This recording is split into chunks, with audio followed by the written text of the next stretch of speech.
Hey, how's it going? Welcome to Cleave to Antiquity. Today I'm joined by a very special guest, Father John Whiteford. Thank you so much for coming on the show.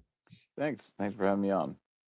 Absolutely. So, this is going to be an interesting discussion because there's been a lot of talk about the OCU, the UOC, and some people might not be familiar with what's going on right now in Ukraine as far as the Orthodox Church is considered. So, I figured I'd reach out and have you on because I know you're pretty active in that discourse about the things that are going on in Ukraine. I figured you'd be a good resource to bring on the show and maybe shed a little insight for us.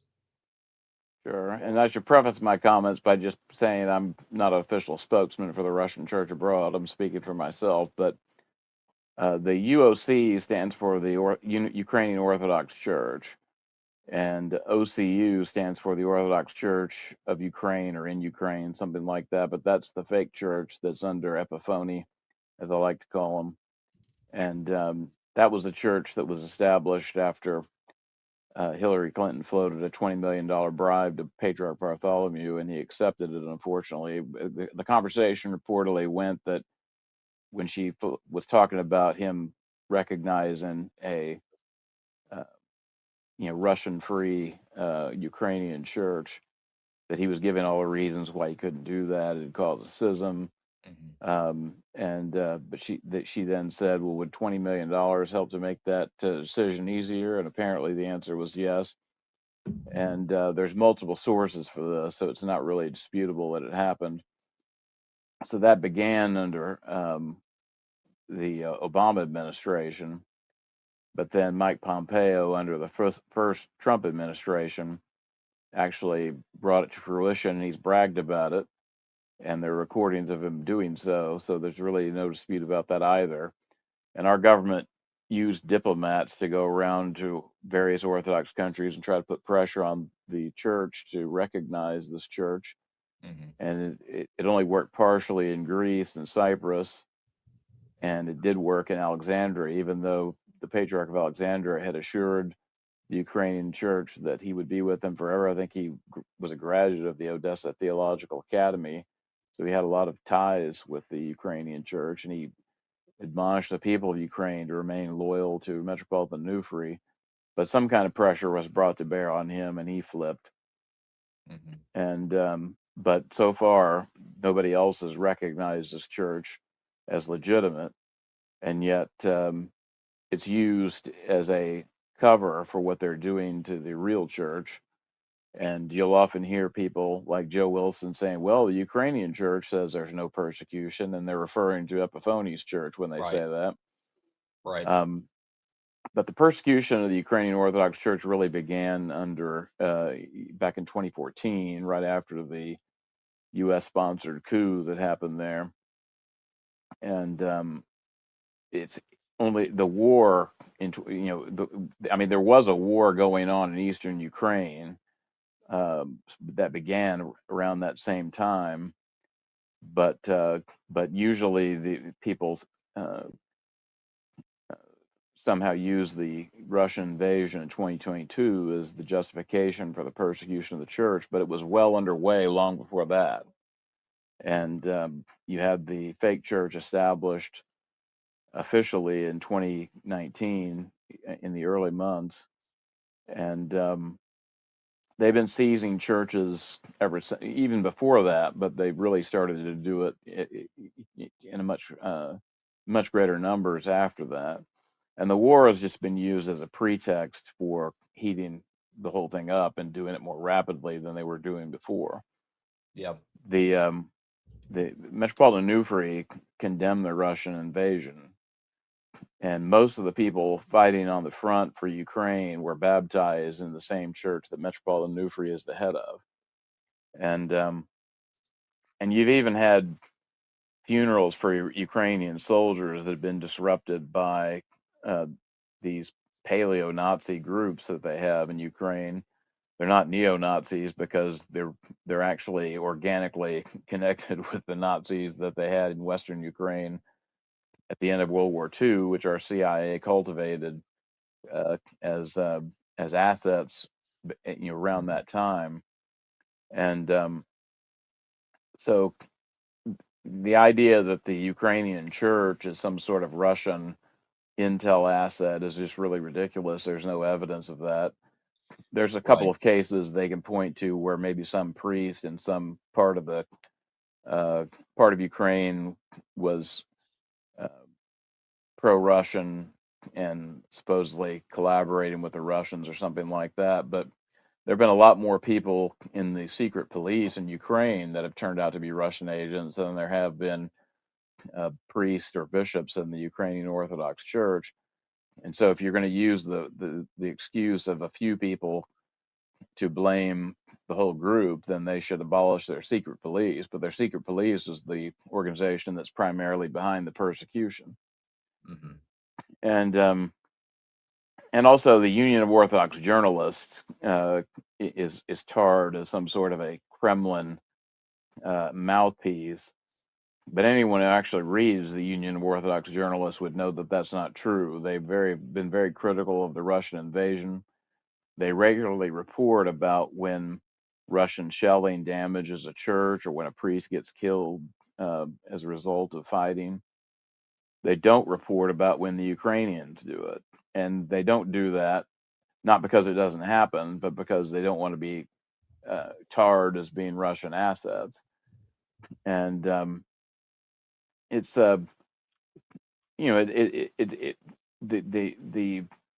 we've seen bishops drafted and priests and monks drafted and sent to the front, even though by their vocation they're not allowed to shed blood.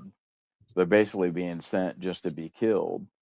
Right. And I think that the radical Ukrainian nationalists see that as a win-win because they get cannon fodder and they get to kill people that they don't like.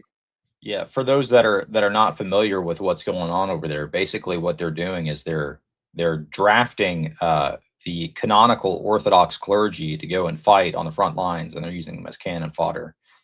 So as Father John Whiteford's saying, they're thinning out the canonical church by sending them out to the front line. They get cannon fodder, but they also are removing basically the opposition for the OCU to come in and to take over these parishes. Which one of the things that I wanted to bring up, because that's been what's been recorded the most of. I mean, there's tons of stuff that's been recorded, but the things that have been really attention grabbing for me is the Ukrainian forces going in and taking over these churches by force. When Rep Joe Wilson had posted what he had posted, let me go ahead and pull that up on the screen real quick. So Representative Joe Wilson, famously, not that long ago, this was November 18th. I'm gonna go ahead and pull this up on the screen. Had posted, the Russian Orthodox Church is not a separate religious organization, but an extension of the Russian state. Evangelizing is illegal in Russia, and Christians are targeted and killed in Ukraine. Members should not entertain this intelligence operation. Then he issues a clarification. He says, which actually makes it worse. My comments pertain only to the leadership of the Russian Orthodox Church outside of Russia. So he's talking about American churches, not even talking about the MP itself. He's saying ROCOR is an intelligence operation. Now, one of the responses that I gave to him on this post here, which I'll go ahead and share, I said, disgusting rhetoric, Joe. Meanwhile, this is what's actually happening on the ground in Ukraine, Lord of mercy. And you can see Ukrainian forces storming a canonical Orthodox church, basically trying to seize it for their own uses. Let's go ahead and play this video real quick.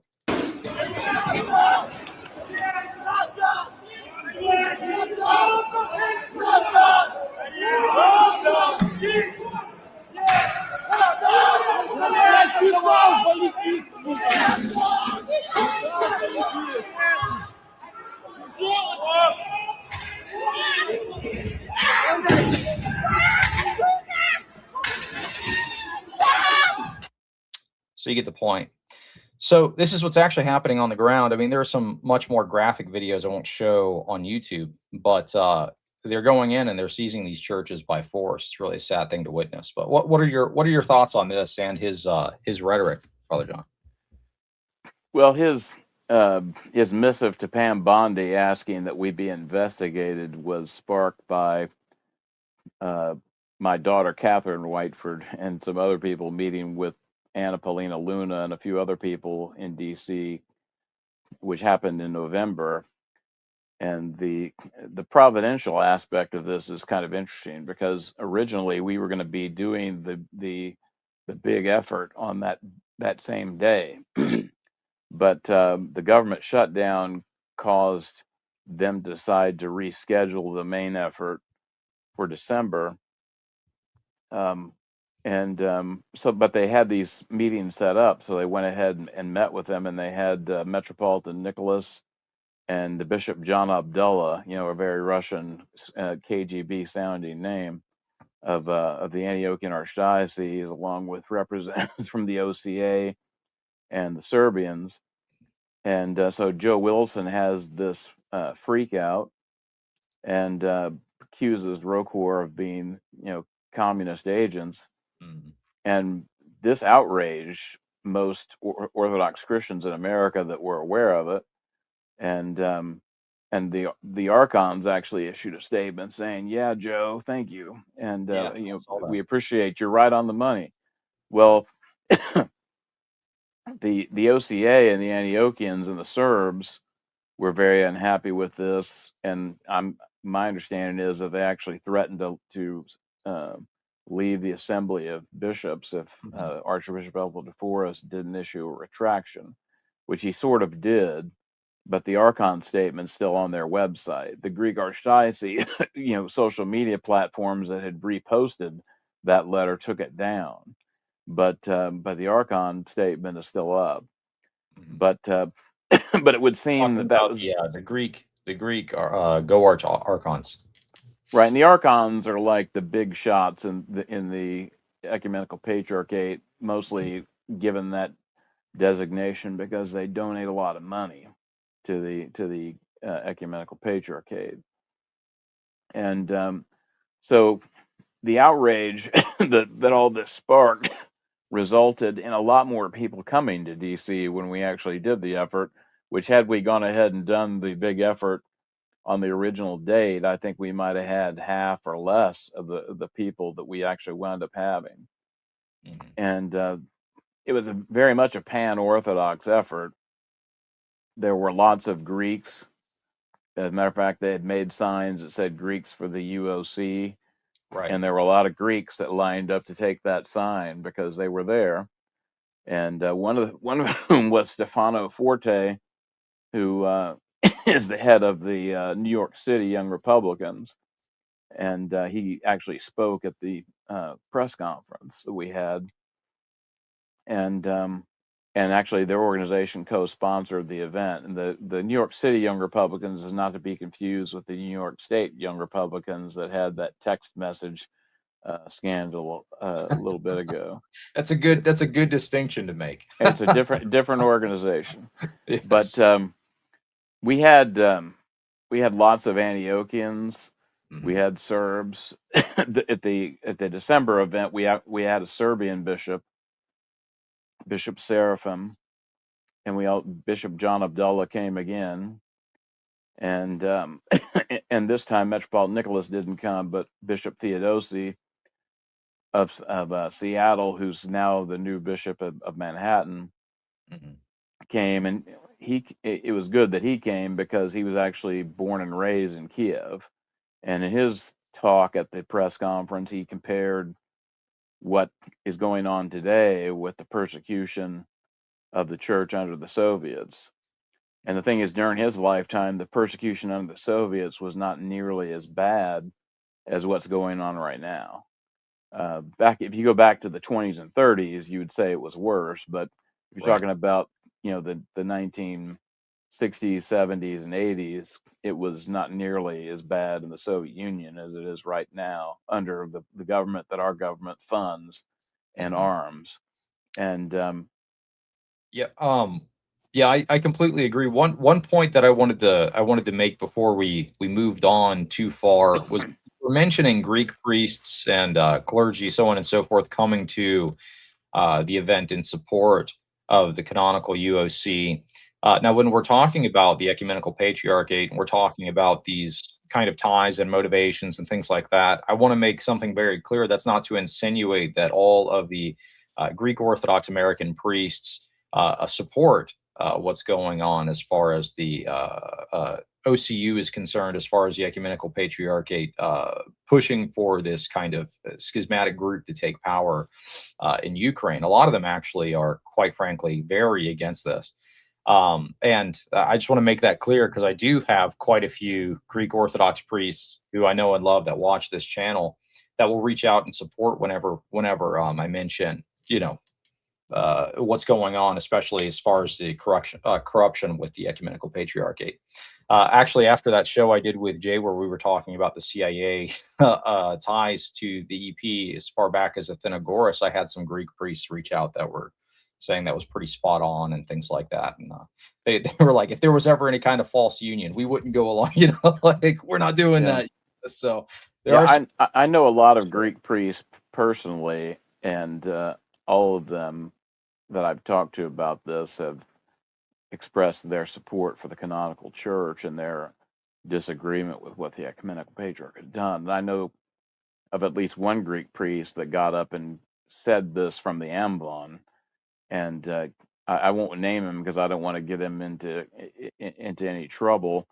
But he said this publicly, and I was very impressed by it because he's the priest of a very large Greek archdiocese parish, and Greek priests tend to get paid pretty well, and which means that when a priest says something that has the potential of making his bishops mad at him, he's taking a serious risk. In ROCOR, we tend not to be paid so well, so we're a little freer to say what we want without a whole lot of fear of big salary being pulled out from underneath us. But they actually get paid well, and for a priest to take that kind of a stand is very impressive. Yeah, absolutely. I mean, their bravery definitely needs to be commended. We just got a couple of new people coming into the chat from Jim Bob stream. Thank you, Jim Bob, for sending them over. Let me take a moment just to, some people had sent in some super chats. I want to acknowledge them real quick, and then we'll continue on with the subject. Random username, $10. Thanks. Hey, I appreciate you. Thank you so much for supporting the show. Octavian with the big super chat. Thank you so much. Ukraine has also been conscripting all the minorities for cannon fodder. Poles, Hungarians, Czechs, Romanians were sent in first. Additionally, I'll be moving north of Spring, Texas soon. Looking forward to be part of Father Whiteford's parish. Thank you for all you do, Father in Cleve. Awesome. So they actually are not conscripting all the minorities, because anyone who's dressed as a Hasidic Jew, if they really are a Hasidic Jew, they're not drafted. And they've run into a problem of other Ukrainians dressing as Hasidic Jews because they are trying to use that to not get picked up off the street. And so now they'll ask them to provide some proof of who they are. But that's kind of odd that in an Orthodox country, they're drafting bishops, priests, and monks. But if you're a Hasidic Jew, you get an exemption. Mm-hmm. Yeah, I wonder why that is. What do you think the connection is? Because it seems like they're kind of all over the place as far as motivations go. You have the legitimate, as you had said, kind of paleo Nazi movement within the Ukrainian military there, and that actually does have, like you said, ties back to basically like Operation Gladio, the stay behind units that were set up by the CIA. So I wonder why they would give them exemptions and not. Well, I mean, I know why they wouldn't give the UOC exemptions, but why they would specifically not give not draft Hasidic Jews.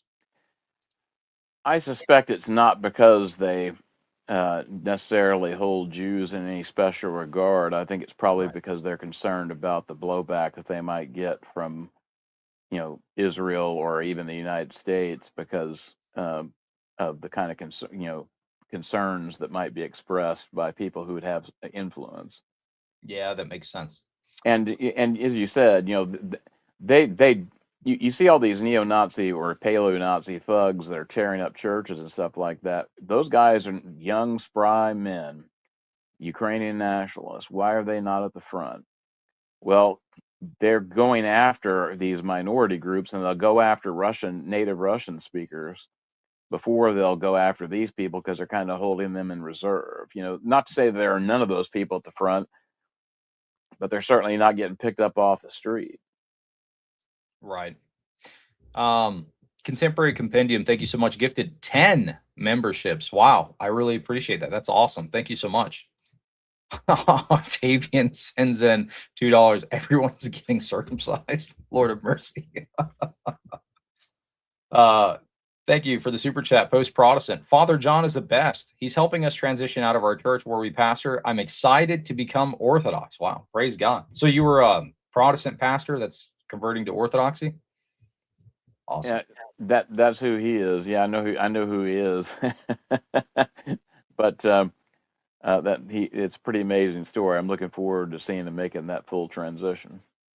Yeah, that'll be amazing. There's been a surge of, I mean, maybe I'm just noticing it because I was one that was a Protestant pastor that moved into Orthodoxy, but I've noticed quite a few former Protestants or Protestant pastors that are either inquiring into Orthodoxy or they've just resigned their position. There was one I was speaking to yesterday. I posted about today on X requesting prayers. It was a charismatic pastor that resigned his position and is becoming Orthodox. And there's been a number of them. It seems like God's moving in a mighty way. Yeah, it's definitely accelerated since 2020, and Orthodoxy is a lot better known now than it used to be.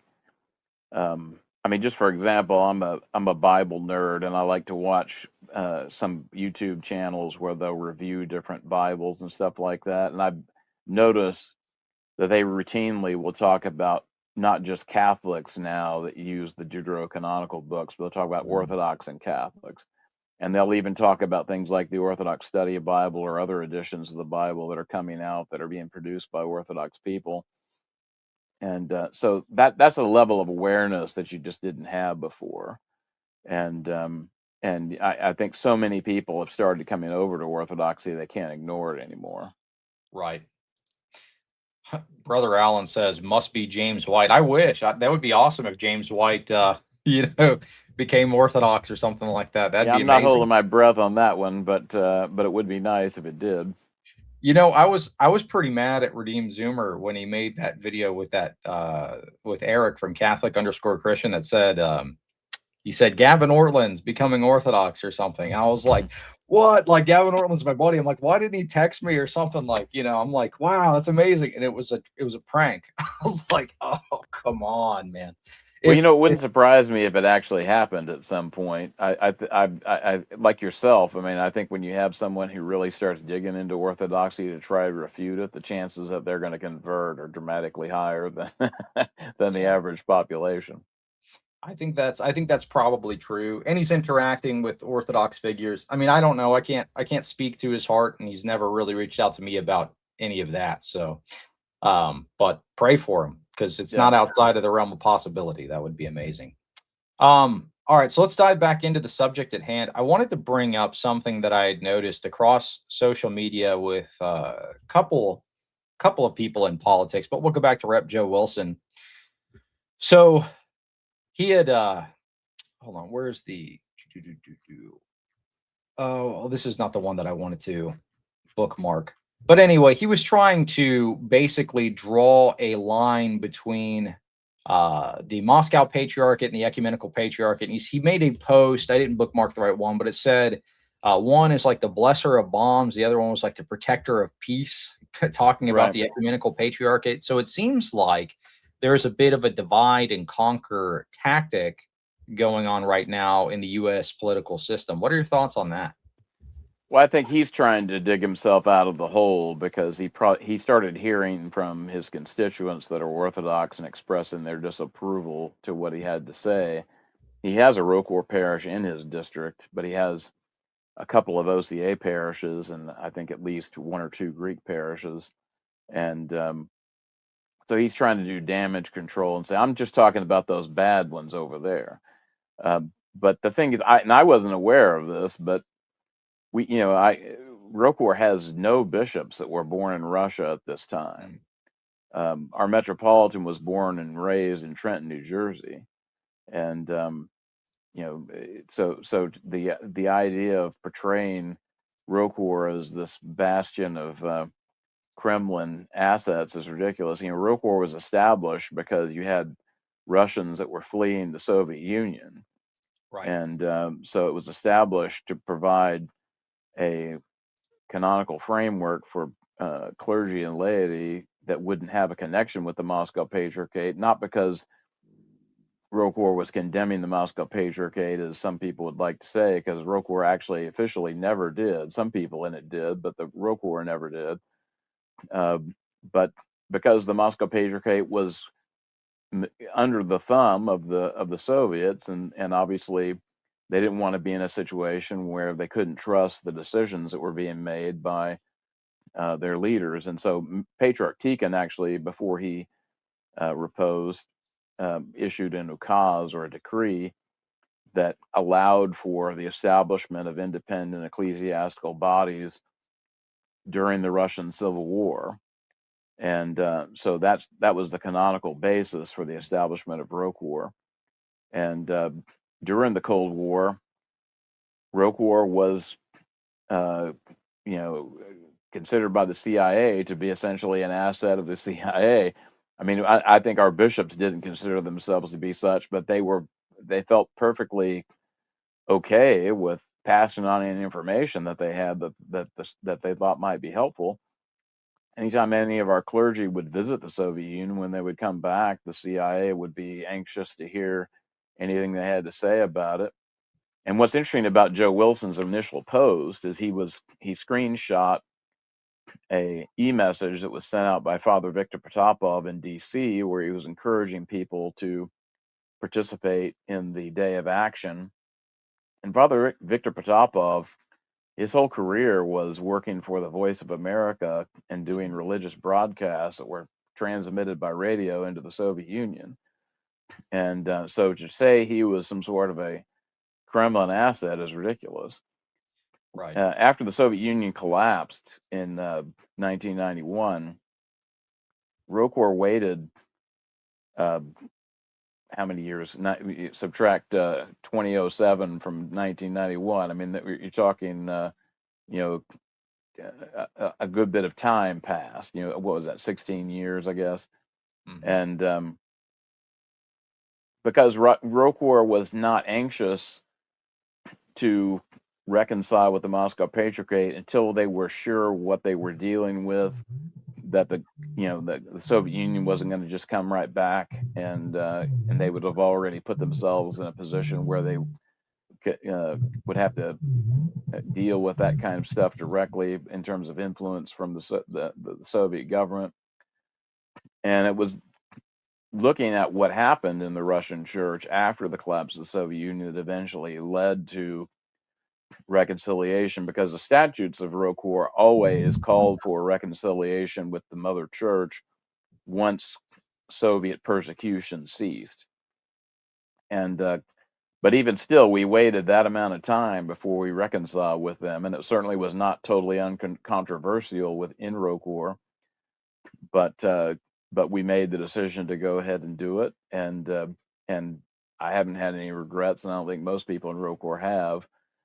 One thing I would just point out, I was fortunate to know several people who knew St. John of Shanghai personally, and none of them were opposed to reconciling with the Moscow Patriarchate.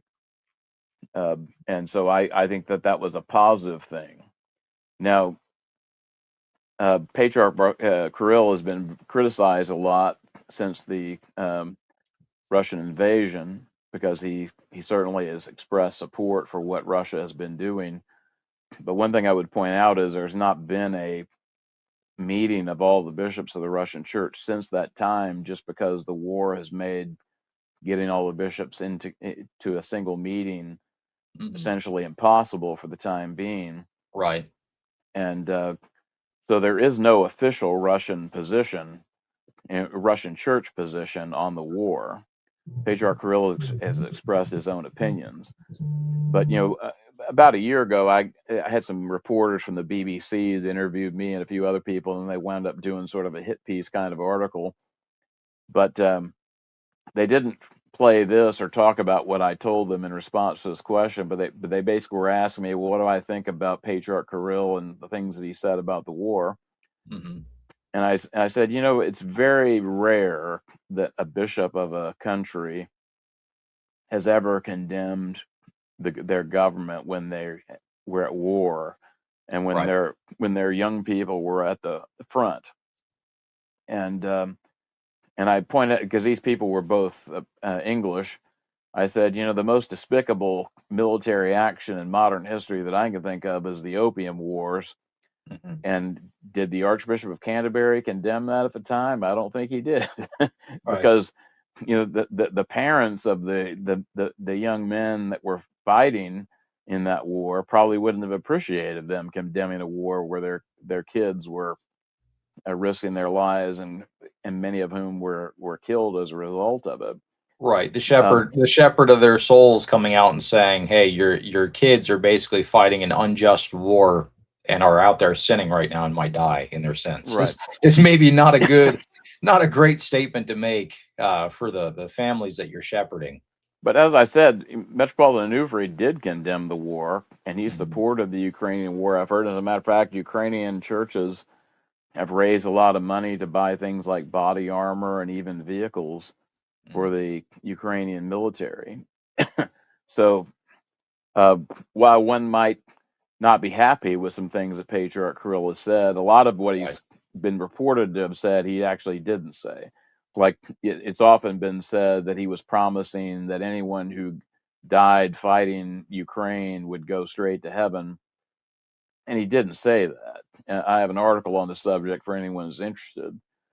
But what he was saying was is that, if you offer yourself as a sacrifice out of a sense of obligation to your country, and to your family, that it's comparable to, the death of a martyr, if you're doing it for those reasons, if you're doing it in a self-sacrificial way.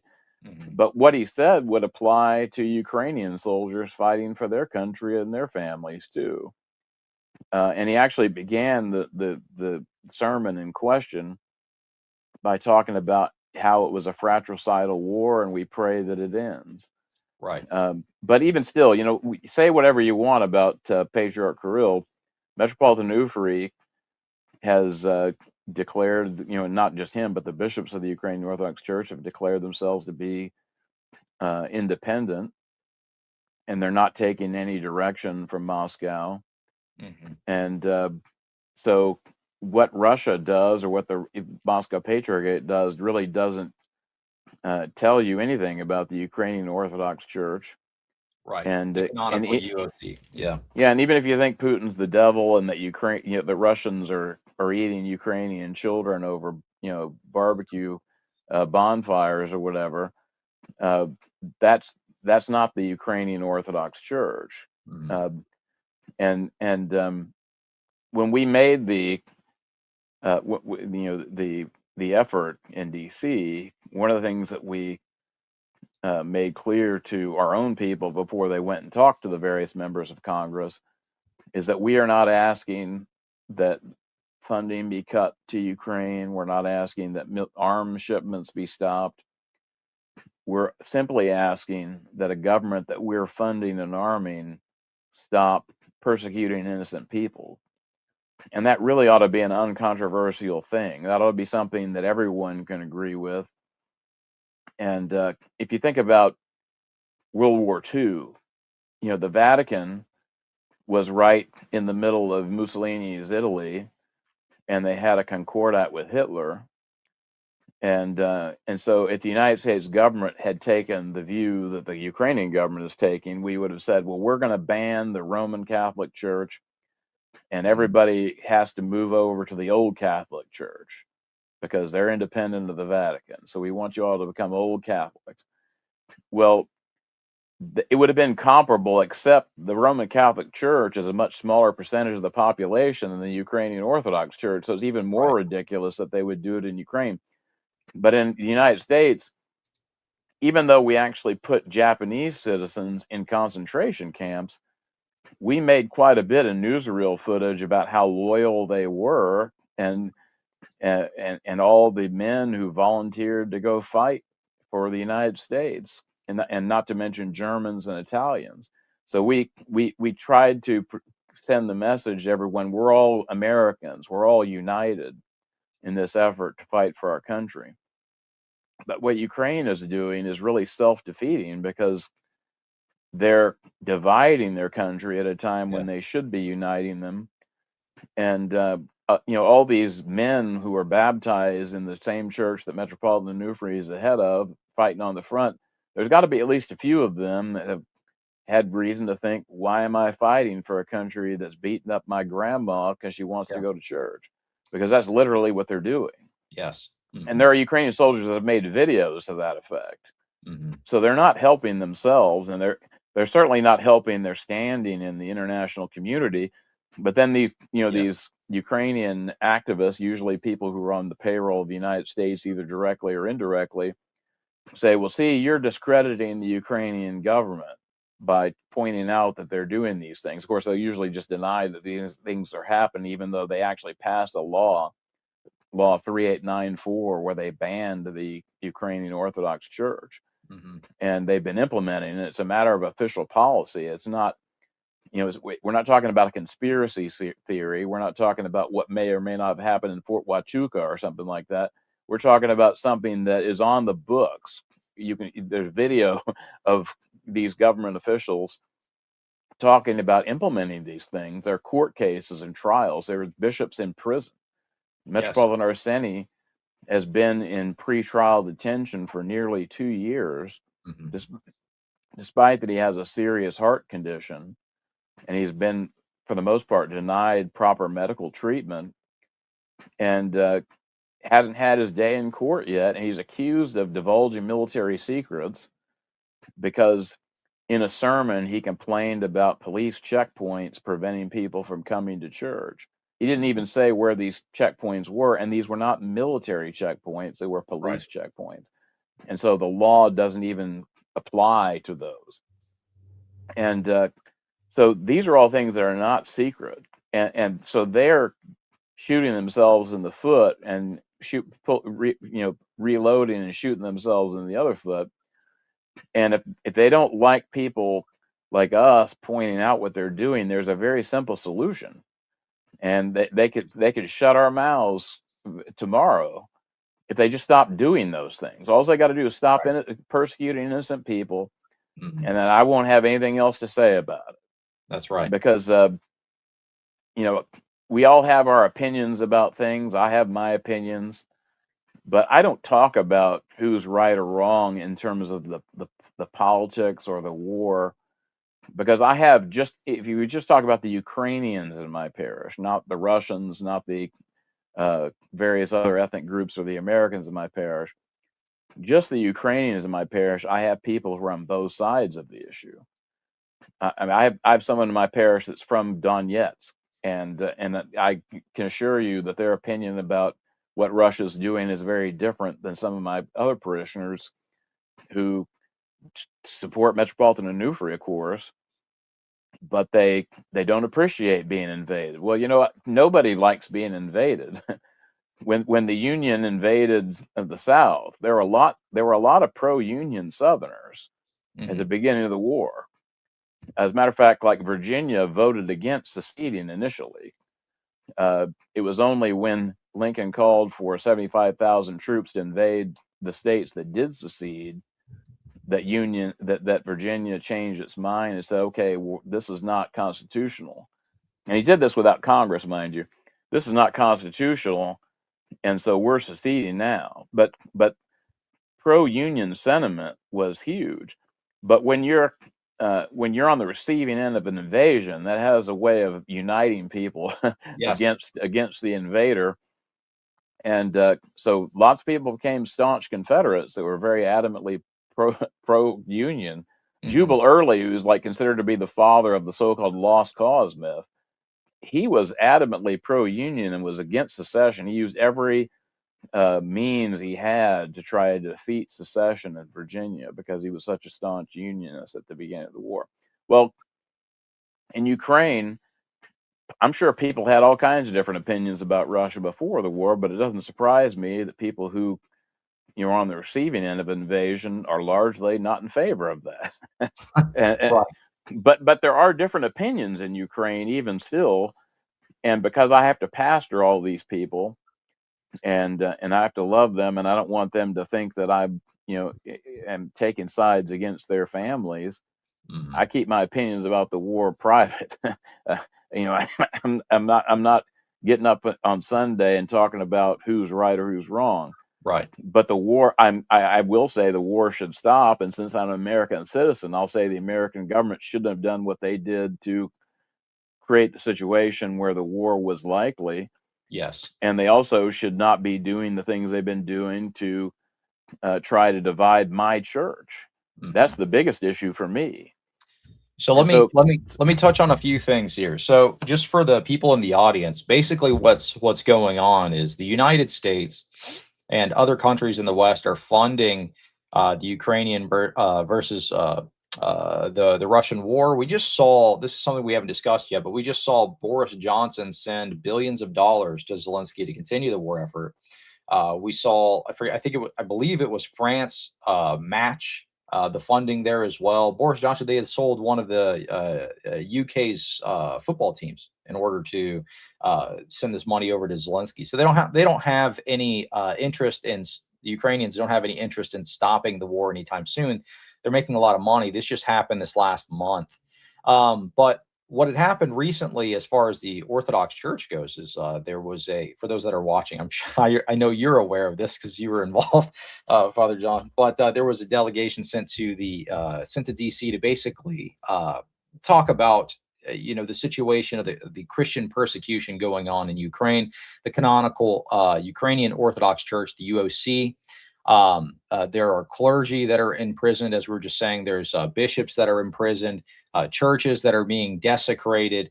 Ukrainian forces are going in and they are destroying Orthodox churches in Ukraine and using them as staging grounds. All of these things have been admitted by people who are basically getting paid to push this conflict and have it continue to go on because they're making money off of it. They're making billions of dollars. This just happened a month ago.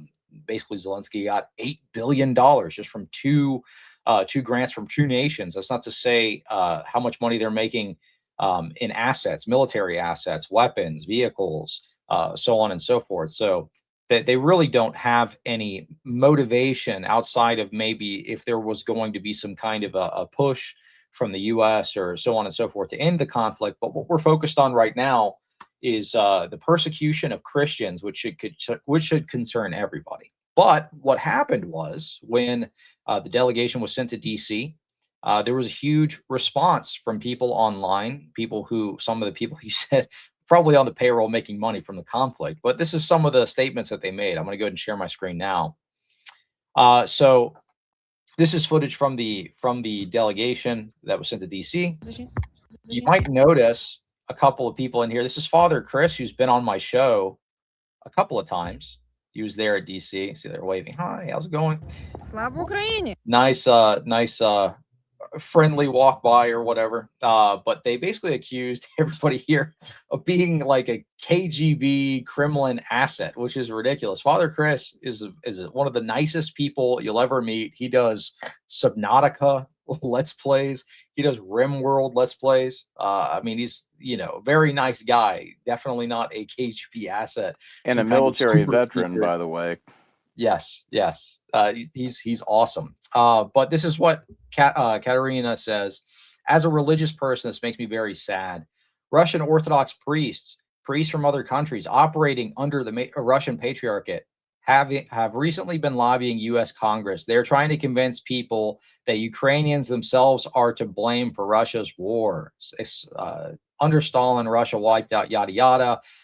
This church is under KGB control, so on and so forth. So you get the point. So they're basically— and notice they said priests from other countries, and every priest in that shot was born in the United States. Correct. And Father Christopher is not even Russian ethnically. Right. Yeah, absolutely. I thought it was a completely ridiculous claim. But what was interesting was what was found out just after that. The UOJ reported that lady's boss was caught on film. Basically, this was a leaked conversation, basically saying something to the tune of, we need to be careful what we're pushing online, what we're posting online, because some of us are uploading pictures of Ukrainian forces using Orthodox churches as staging grounds. And he also makes another admission that Ukrainian forces destroyed a lot of the Orthodox churches in Ukraine. Let's give that a listen. This is from the UOJ, or yeah, this is from the UOJ. This is only about 30 seconds. I'll let this play. So we have to be careful with the images that we use, because a lot of the Russian Orthodox churches in Ukraine, the UOC churches in Ukraine that were destroyed, were destroyed by Ukrainian forces, and would use them as staging areas. That's very not good. So it's like, we got to be careful with our optics online, because we kind of destroyed a lot of these Orthodox churches. Maybe it's not best if we take a bunch of like gangster photos standing on top of the Orthodox churches we desecrated and destroyed. That's not a good look. But that was that lady's boss. So it's no surprise when we have all of these kind of Ukrainian bot accounts spreading a bunch of lies on social media, that they then have a meeting saying, hey, we really got to be careful about optics. You know, what else are they saying in these meetings? Well, let's go ahead and try to slander these priests as some kind of KGB operatives. We're going to say that they are some kind of Russian asset, so on and so forth. We'll do the whole Russia scare thing again, but this time targeting Orthodox Christians that are American citizens. Is absolutely absurd. And what's interesting is that came from a Zoom call that they held like the evening of the day of action, because they were trying to figure out what to do to respond to this, do damage control. And one of the things that they talked about, which there's also reporting on the UOJ website about, is they referred to religious freedom as being Ukraine's Achilles heel. Yes. Why is it Ukraine's Achilles heel? That's because they don't have religious freedom in Ukraine. They could easily fix that problem again by stopping the persecution of innocent people and allowing people to worship in the way that they see fit, which is an inalienable right according to the Declaration of Independence and also the Constitution. So that would be a very simple fix.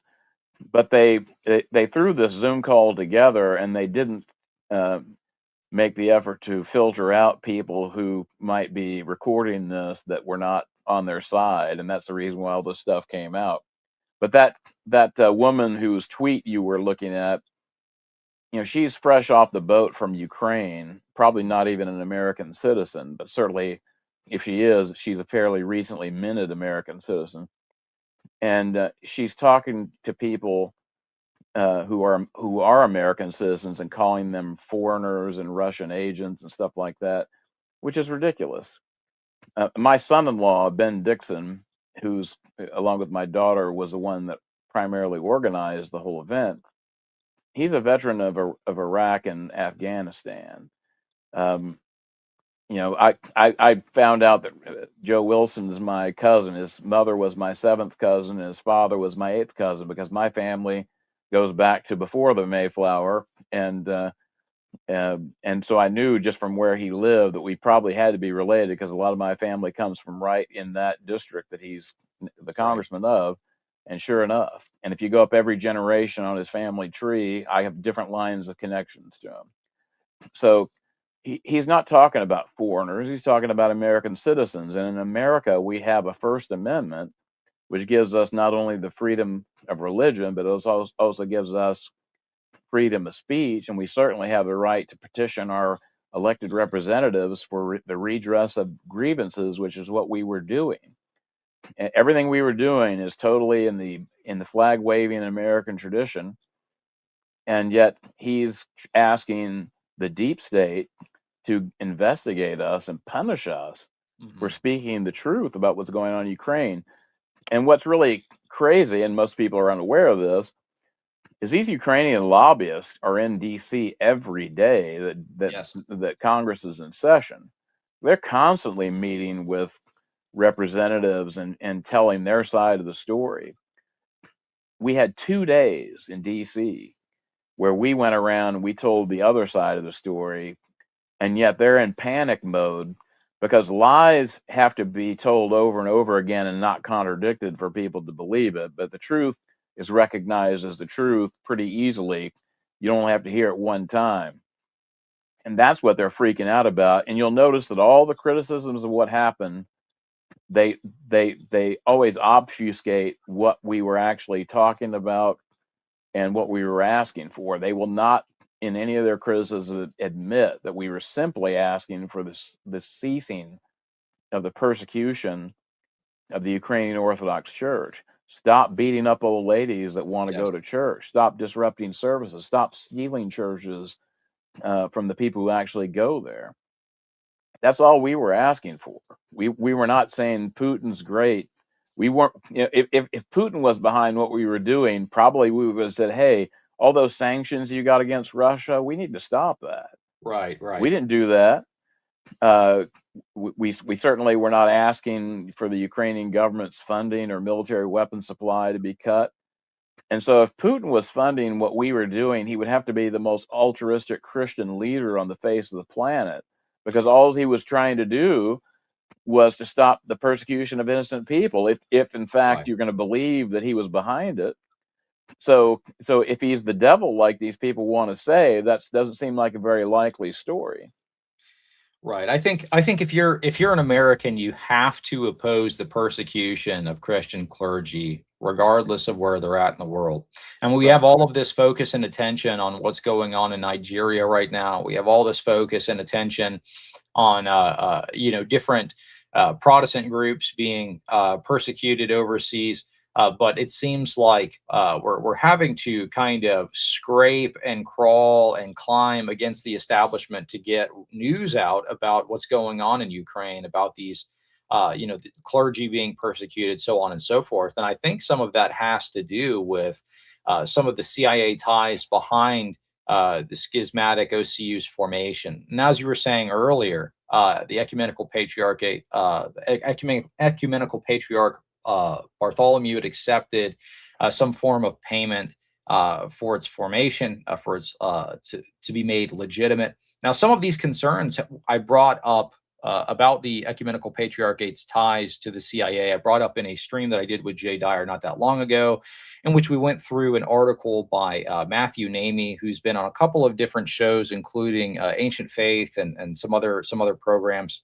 But he had mentioned some of these declassified CIA OSS documents that had basically showed Athenagoras' ties, who was the ecumenical patriarch at the time, ties to the CIA.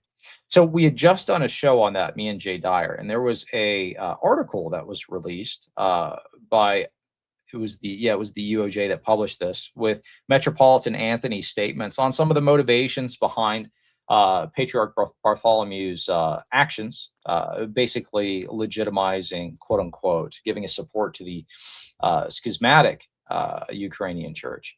So I just wanted to dive into this a little bit, and we can shift the discussion maybe in this direction. So Metropolitan Anthony outlines potential motives behind Patriarch Bartholomew's actions in Ukraine. So again, this basically just says everything that we mentioned in the J stream, where we were talking about the CIA ties. But I'll go ahead and I'll read what they have to say here. Senior Moscow patriarchate official cites external pressure, personal grievance, and papal ambitions in televised remarks. In a recent interview on the program Church in the World, Metropolitan Anthony identified what he described as three key motives that guided ecumenical patriarch Bartholomew in establishing the Orthodox Church of Ukraine, the OCU. Again, OCU is the schismatic Orthodox Church. The UOC is the canonical Orthodox Church in Ukraine. So we're talking about the EP basically getting funded to establish this organization. According to Metropolitan Anthony, the first motive was external pressure. He said Patriarch Bartholomew was under strong influence from certain handlers. So talking about CIA pressure, adding that connections between the Fanar and U.S. intelligence services date back to the time of Patriarch Athenagoras.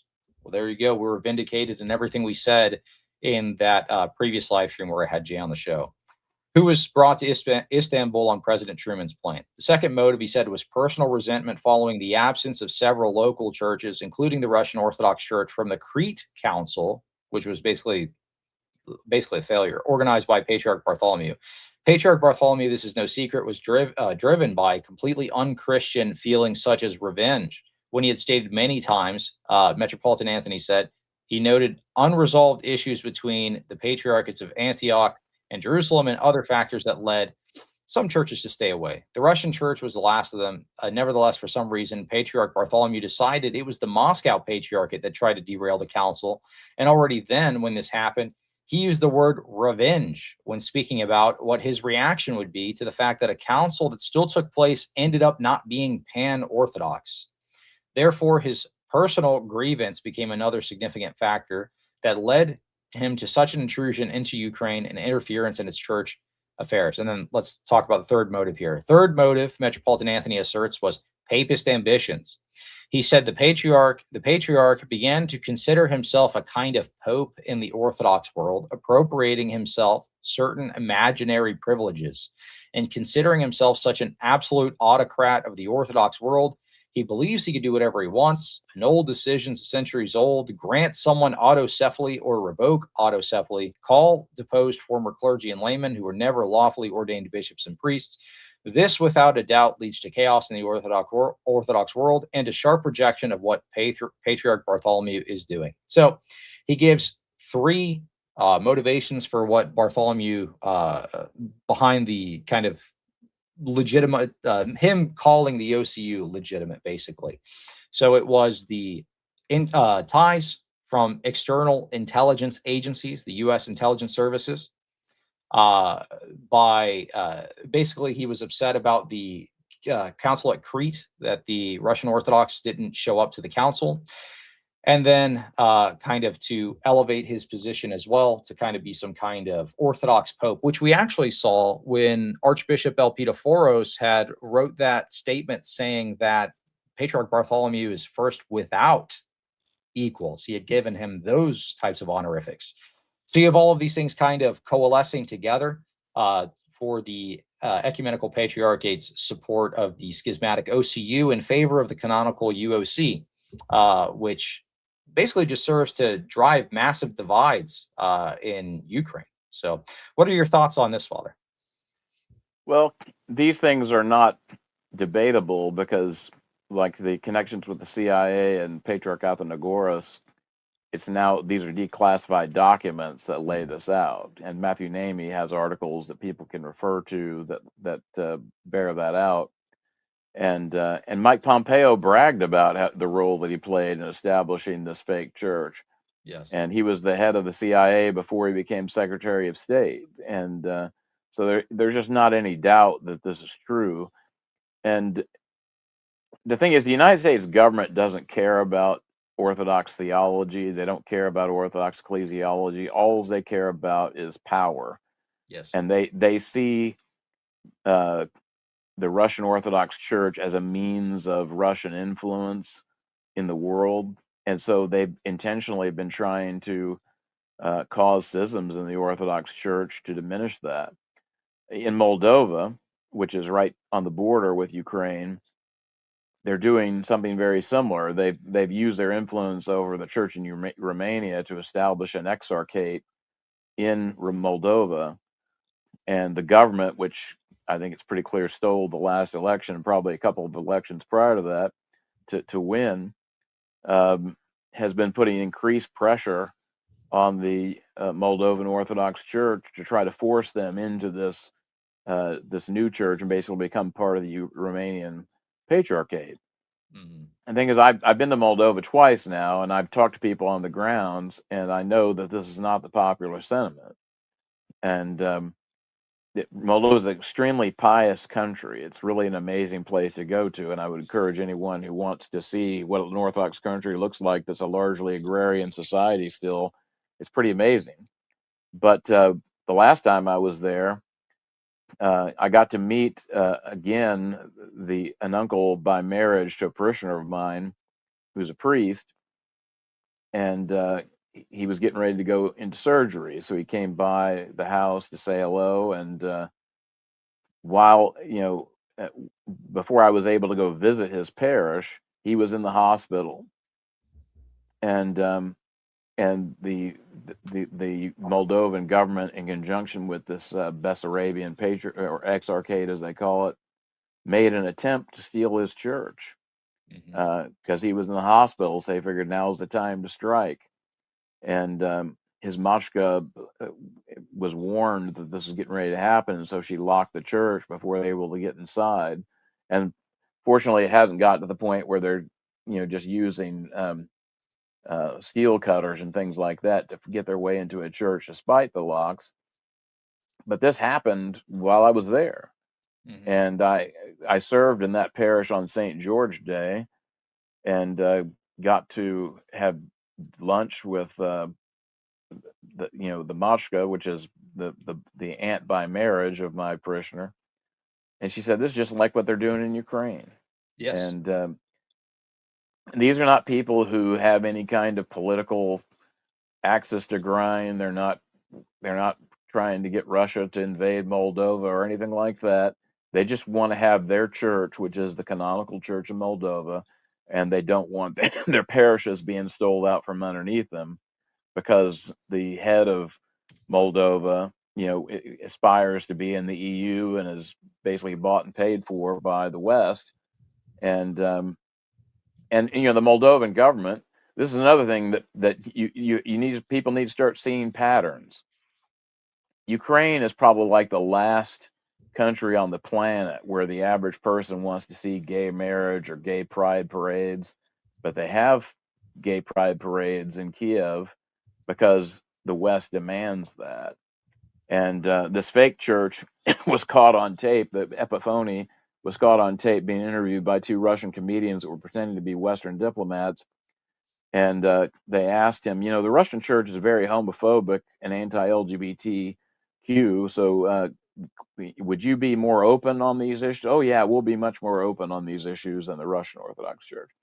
So along with pushing for schism, they're also pushing for the acceptance of sodomy and all kinds of other perversions, and basically trying to make these countries move towards the West in every respect, all the bad ones especially. And they're doing the same thing now in Estonia, Lithuania. Yeah.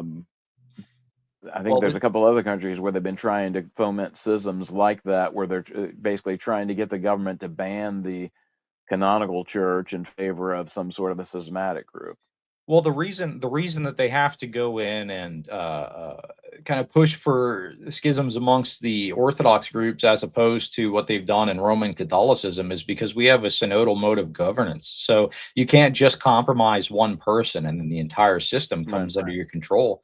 Whereas with the Roman Catholic system, during the time of Operation Gladio, the CIA made inroads into the Roman Catholic Church, and you can see kind of what's become of that in just a short amount of time with the pride masses in the heart of the Vatican, so on and so forth. And then you see the jurisdictions that we know for a fact have these ties back to the same time period, basically. The time period in which the OSS was becoming the CIA was really when they made these kind of pushes. You see the same type of language from the ecumenical patriarchate that you see from the Roman Catholic Church. It's because they have some of the same handlers influencing some of the decisions that are being made. But one thing that I wanted to make people aware of, and then we'll move into a kind of Q&A session, if that's okay, unless there's anything else you really wanted to make sure we covered. But I wanted to bring this up before I forgot about it.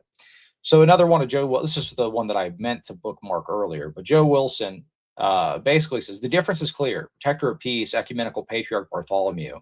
Blesser of Bombs, Patriarch Kirill, and then he draws an arrow, Rokor. So it's like he's controlling Rokor or something. It just basically shows this guy's ignorance. But what they're trying to do is the same thing that they're doing in places like Moldova and the same thing that they're doing in Ukraine, but they want to do it in the United States as well. Foment some kind of schism, pit the ecumenical patriarchate, any of the Greek Orthodox against Russian Orthodox, and drive this kind of divide in a growing group within the United States as well. Because what they don't want to have is they don't want to have this this growing group in the United States that isn't under the CIA's control, isn't under United States intelligence agencies' control, or taking their cues from them. So that's a threat to them. So I could see why they would want to drive these divisions. So my prediction, and my prediction is ultimately worthless, but I'll just say it anyway, is I think going forward, we will probably see more rhetoric similar to this from different politicians. As the Orthodox Church continues to grow in America, we're going to see them try to push for divides between the Ecumenical Patriarchate and ROCOR in America. You might see this amongst other jurisdictions if they don't support certain actions that they want the EP to push. But the reason for this being is that the Ecumenical Patriarchate is backed by the United States government. So what are your thoughts? Well, one thing that's interesting is back in 2007 when we had an old diaspora sabor. Maybe it was in 2006. I can't remember, but it was before we actually reconciled with the Moscow Patriarchate. We had an old diaspora sabor, which is, we've only had 4 of them in the history of the Russian Church abroad. So these are very rare events, but basically delegates from all over the Russian Church abroad came together. One of those delegates was actually the former ambassador to Ukraine under George W. Bush. And he was adamantly opposed to reconciliation. Mm-hmm. And during the Sabor, there were black vans parked out in front of the San Francisco Cathedral that were clearly federal government vehicles that were keeping an eye on what was going on. And so it was already quite clear back then that our government did not want reconciliation to happen. This was before any kind of tension really had heated up between the United States and Russia. But I think that the CIA remembered that ROCOR had come in handy during the Cold War, and they didn't like the idea that they might not be able to use us in the future. There's actually, I have on my website a letter from Ronald Reagan that was like 1985 on 9/11 of all days. It was a telegram that he sent to our Synod of Bishops thanking them for all the help that we had provided in fighting for religious freedom in Russia. And he clearly was also alluding to the help that we had given to our government intel agencies over the years as well. And so the government definitely cares about these things, but they don't care about the theological aspects of it. They don't care about the ecclesiological aspects. So they're perfectly willing to cause schism, just as long as it suits their ends. And the thing is, any Orthodox Christian ought to reject that, and really any American citizen ought to say, hey, the free exercise of religion ought to mean that you can't try to foment a schism in my church. That's really unconstitutional, in my opinion. And our tax dollars are paying for it. And I think that's wrong. Yeah, absolutely. I think every American citizen ought to be concerned when their tax dollars are funding Christian persecution in any country. Especially if you're Orthodox, you should be concerned about this, Right. because who's to say that they don't do this in the United States? I mean, you don't see this as much because it's kind of censored on social media to a degree. Now, recently, when X was bought by Elon Musk, some of those restrictions had kind of been lifted. We see some of this footage for the first time. It's actually quite grisly. I really can't spend too much time watching any of that, even if somebody sends me that. It's just not good for your brain. But I think a lot of us are unaware. So I really appreciate you coming on the show to talk about this issue. It's something that's very, I have a passion for, speaking about this particular topic, because I don't want to see any Christians be persecuted anywhere, especially my Orthodox brothers and sisters, especially clergy. So anything that we can do to call attention to it, to push back on it and to make people aware of what's going on in Ukraine and other parts of the world as far as Orthodox clergy being persecuted, I think is a worthy cause, something worth discussing. So I appreciate what you're doing, Father John. Thank you. And I would encourage people, if you're interested in being involved in any future things that we might be doing, which if the persecution continues, we definitely will be doing, check out the website for the Society of St. John of Shanghai, and also the Union of Orthodox Journalists website. And you can get plugged in so that you can participate in these things. Absolutely. Anything you want me to put in the description, send to me and I'll include Sure. it. So Okay. Sure. if anyone's watching this after the fact, if you want to check out information on those events or any upcoming, anything, check the description and I'll include links to all of that there. All right, so let's move into our Q&A section. So if you want to send in a question, go ahead and send it in with a Q in front, and I'm going to start going through those in the order in which were received. So we'll probably go for about an hour, if that's okay with you, Father John, and then we'll wrap up. Okay. All right, and if you want to, so I'll go in the order that they're received. If you send a super chat, I'll go ahead and skip you in line and answer that first, but I appreciate y'all watching and supporting the show. All right, so let's see. There were some super chats that were sent in earlier. Let me pull those up real quick. Pelican Mafia says, Father, I was telling my parents why I left LDS for Orthodox. They don't go to an LDS church anymore, but they still hold anti-Trinity presuppositions. They see traditional Christianity as dark. I fear for their souls. I guess he's asking for some kind of advice on this. Well, when you're dealing with your parents on an issue like that, I think it's probably good to tread lightly, but to be prepared to answer questions that they have. And, Father Stephen Andrew Damick, his book, Orthodoxy and Heterodoxy, has a pretty good section on Mormonism. And I'm sure there are other things that you could find written by Orthodox people that might help. So check out Father Damick's book on the subject. It might help. All right, let's see. Octavian, thank you for the super chat. Hit the thumbs up and send in super chats. Yeah, I appreciate that. Every bit helps. Likes help. Subscribing to the channel helps. I appreciate all of you watching the show. This is important information to go over. Nathan, okay, Octavian, fake money, but I'm not a Russian spy. Since in Canadian, $5. I think you Canadians are okay and not under suspicion right now. Maybe not so okay in other areas, like what the government's doing as far as the whole putting people down like dogs thing. I don't think that's great. I don't know if you heard about that, Father. That's a mess. What they're talking about, the basically end of life care, basically just being to put you down like a dog. It's ridiculous. Right. They're trying to bring that to the United States. If I'm not mistaken, I think one state actually passed it recently. Yeah, there are states that have things like that, and that's terrible. Yeah, it's becoming one of the leading causes of death in Canada right now. Mm-hmm. Yeah, there's got to be something that we can do to push back on that, because that really is the slipperiest of slippery slopes. Look at Canada when they first implemented this, I think about 4 years ago. Within that time, originally they were kind of like soft walking it in. They were like, oh, it's for people that are terminal, we don't want them to suffer or whatever. Now they do it to kids.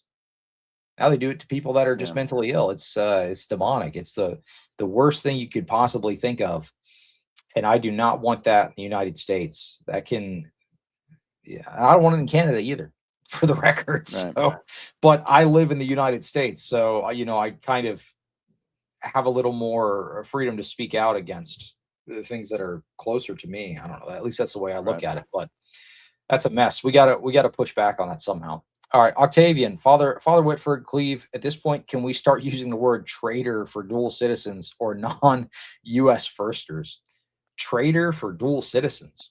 Well, I wouldn't say just because you're a dual citizen you're a traitor, but if your loyalty is divided, then that's a problem at the very least. And if you're actually subverting America, then that would be another question altogether. That would be getting into treason. Mm-hmm. Yep, it definitely divides your loyalties for sure. All right, we're getting into our questions again. Send your questions in with the Q in front. We can talk about anything Orthodox related. If you want to talk about the UOC, OCU situation, or if you just have general questions about Orthodoxy, feel free to send that stuff in as well. All right, so Orthodox OVT asks, question, as a thought exercise, meant to be a simple question, what would Christ say regarding the UOC versus OCU? That's kind of a interesting question. The fake church is bogus, and if you listen to the interview that I think you had saved in your bookmarks with that former priest of the OCU, one of the reasons why he left, although he didn't come back to the canonical church, he went to the Kievan Patriarchate, which is another schismatic group. But he was just pointing out how many of the priests in the fake church don't know anything about their faith. They don't even know how to make the sign of the cross. Yeah. He said Metropolitan Epiphany doesn't even know how to give a proper sermon. They're basically these are people that they basically have doing a job that they're getting paid for. They're not in it because they love the church or they love the faith. I mean, for example, that recording, which is a recording that someone, if you doubt me, I could send you the link and you could listen to Epiphany saying these things for yourself. But an Orthodox bishop would never say, yeah, I'll be much softer on sodomy than the Russian church. Right. I think that might be worth taking a look at real quick. The video that we're talking about in the bookmarks, not the Epiphany video you're talking about, but this is the former OCU priest who had left, talking about how the OCU seizes parishes of the UOC with police help. So let's take a look at that real quick, and then we'll get back into the Q&A. It's only a minute and a half. We'll watch this. This is basically the testimony of a former OCU priest about what's going on there in Ukraine. So we'll take a look at that. Ukrainian state and the Church of Epiphanius declared that they are all Russian agents, and it was a good way to seize away the property, the buildings of the church, the institution, and the influence. And this was done in a very bad, undemocratic and cruel way, totally unchristian way, let's say. So they bring a couple of warriors from the front line, very patriotic warriors. They come and say that we are the warriors who defend Ukraine, who fight against the Russian aggression. And here we have a hub of Russian agents of influence, and we have to drive them away.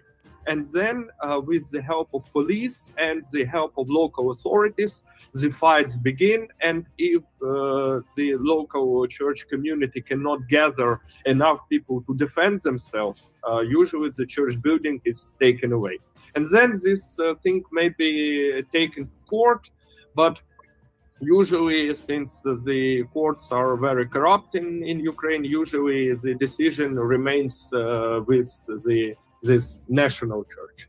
So it shames the institute of the chaplaincy altogether, and this shames their priesthood. So you've got the OCU going with the help of the police, diving into the UOC churches, occupying them, and then when they try to, sue for their churches back, the Ukrainian courts are basically corrupt, and they say no, it's actually staying with the schismatic OCU that basically just broke in and started occupying your building. So. And they've really desecrated many of these churches. I mean, there was one church where they were actually defecating in the altar. Yes. And that video that you just watched is a clip from a larger interview. But if you go to the Union of Orthodox Journalists YouTube channel, or if you go to the website, you can find the full interview, and it's definitely worth watching, because here you have a priest who was part of that church under Epiphany talking about what they really are like and what they do and why he chose to leave. Because even though he went to another schismatic group, probably I think that had it not been for the persecution the legitimate church was undergoing, he probably would have gone under that. But the Kievan Patriarchate's not being persecuted by the Ukrainian government, so it's a more comfortable move. But he's just simply describing the totally unchristian nature of this organization, and that's your tax dollars at work. So every American should be outraged. Yep. And sometimes people will say, well, in Russia they persecute Jehovah's Witnesses and evangelicals. Well, they have laws that they don't have a First Amendment in Russia. Mm-hmm. But you know what? I'm not a Russian citizen, so I can't vote for people who will change the policy there. They're going to do what they're going to do, and but we're funding Ukraine. We're supplying them with weapons, and so we have more than a little bit of a say in what's going on in Ukraine. And the thing is, Ukraine, the government in Ukraine probably would not be persecuting the Ukrainian Orthodox Church if it wasn't for influence from our government. Yes. Our government's the one that came up with this idea. It's not people in Ukraine that thought, hey, let's divide the country and go after the largest religious group in the country. That was people who, the geniuses we have in our government that came up with that idea. Right. Yep, and that's our tax dollars at work, being sent to persecute Christians, to beat up old ladies, to beat up bishops, to imprison them. To, in some cases, I've heard of clergy being hanged. Somebody had said that there were videos of clergy being hanged that were circulating on Telegram. They had to delete the app because those were getting sent to them. So, I mean, pray for those that are being persecuted in Ukraine right now. Now, obviously, war is messy. There's suffering on both sides, but this is something that our government is funding, specifically the persecution of Christians and the desecration of our churches in Ukraine. So this is something that we have to speak out against, especially since it's our own U.S. intelligence agencies that have vested interest in driving this division. And you're absolutely crazy if you don't think something like this could happen to American citizens as well. All it would take is for them to push another kind of Russia scare thing and say all Orthodox Christians are KGB assets. All Orthodox Christians are under the influence of Moscow or something.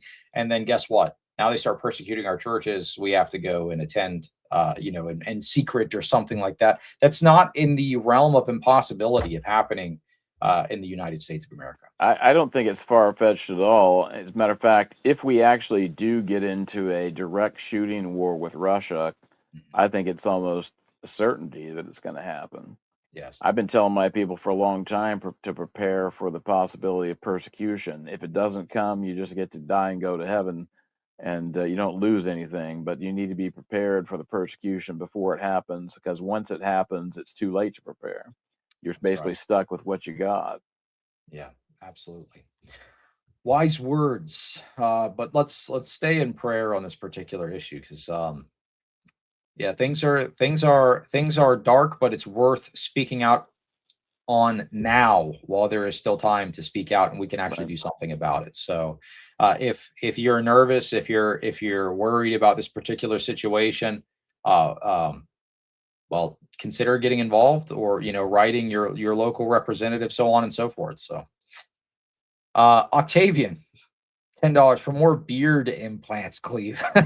Well, I don't need beard implants. I need it up here, though. That's what I need. I need pray for miracle hairline regrowth, not the opposite direction. I mean, or if it's the opposite direction, very quickly, so I just shave it all off and be done with it.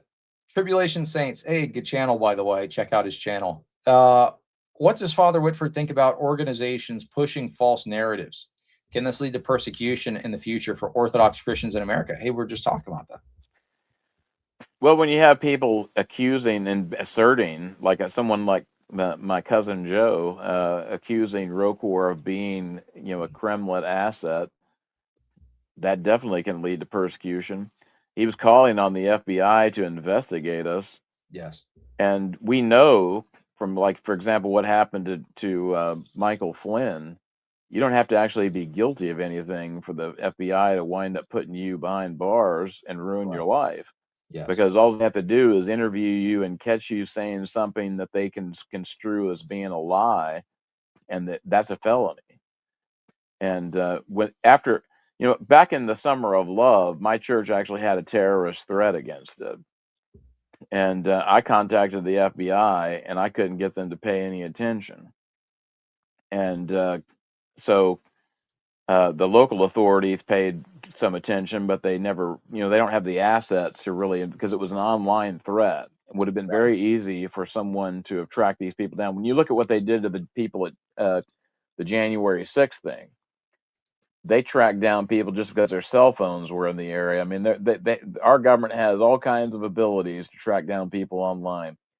They could have easily, it would have been like shooting fish in a barrel to have found this guy that made this threat. And actually, because I knew someone who had some connections in the Republican Party, not my daughter, but another connection, he contacted the lieutenant governor of Texas, who then contacted the FBI, and then I finally got a call back, but they still didn't do anything. And So almost 2 years pass, and the invasion happens, and then I get a knock on my door on the Feast of the Annunciation. I came home from the liturgy. I had my granddaughter sitting on my lap. I was playing some folk music for her, enjoying some rest and relaxation. I get a knock on the door, and it's the FBI. Hello, Mr. Whiteford. We understand a while back your church had some threats, and we would like to talk to you, make sure everything's okay. And so I let him into my house, but he didn't ask a single question about the threats against my church. It was all, what Right. does the Russian government have any influence over your church? Have you had any contacts with the Russian consulate and stuff like that? And I had to really make sure that I didn't say anything that was inaccurate in any way.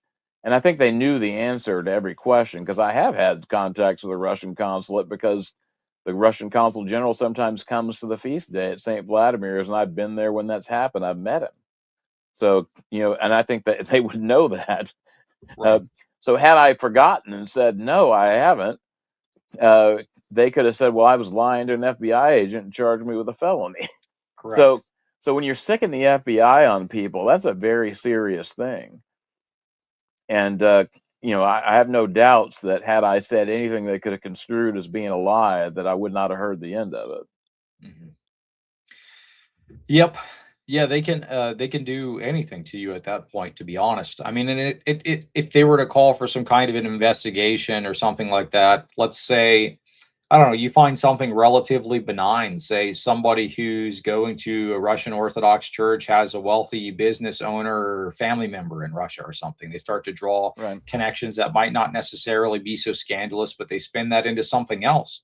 And that's just kind of how these things work. So when you're telling a government agency to go and do deep dives into certain jurisdictions, or even if it's like a Protestant denomination, let's say, like, hey, you need to go investigate every Baptist in the United States. What do you think? Because they're starting militias, they're doing all of this stuff, so let's see. Under Stalin, there was a certain prosecutor that had the saying, show me the man and I'll show you the crime. Because if you have a government that wants to put somebody behind bars, if they look hard enough, they can find something that person's done that's violated some law somewhere, and they can put them behind bars. And we don't want to have a government that approaches people that way. But unfortunately, we do when they want to. Yep. And if you're an Orthodox Christian, and you should not support any of this narrative that they're trying to push with a Russian scare, even if you are against Putin, against the Russians of the war. You should not support them persecuting Orthodox Christians in America or elsewhere. Right. Period. Point blank. Regardless of what your take is on the war there. You shouldn't support the United States government persecuting any Protestant group, because it's Right. just a foot in the door for further persecution for the rest of us as well. Right. Back when John McCain was running against Obama, there was a Russian priest I know that said, if Obama wins, it will be better for Russia, but if McCain wins, it'll be better for the babies, because he at least was pro-life.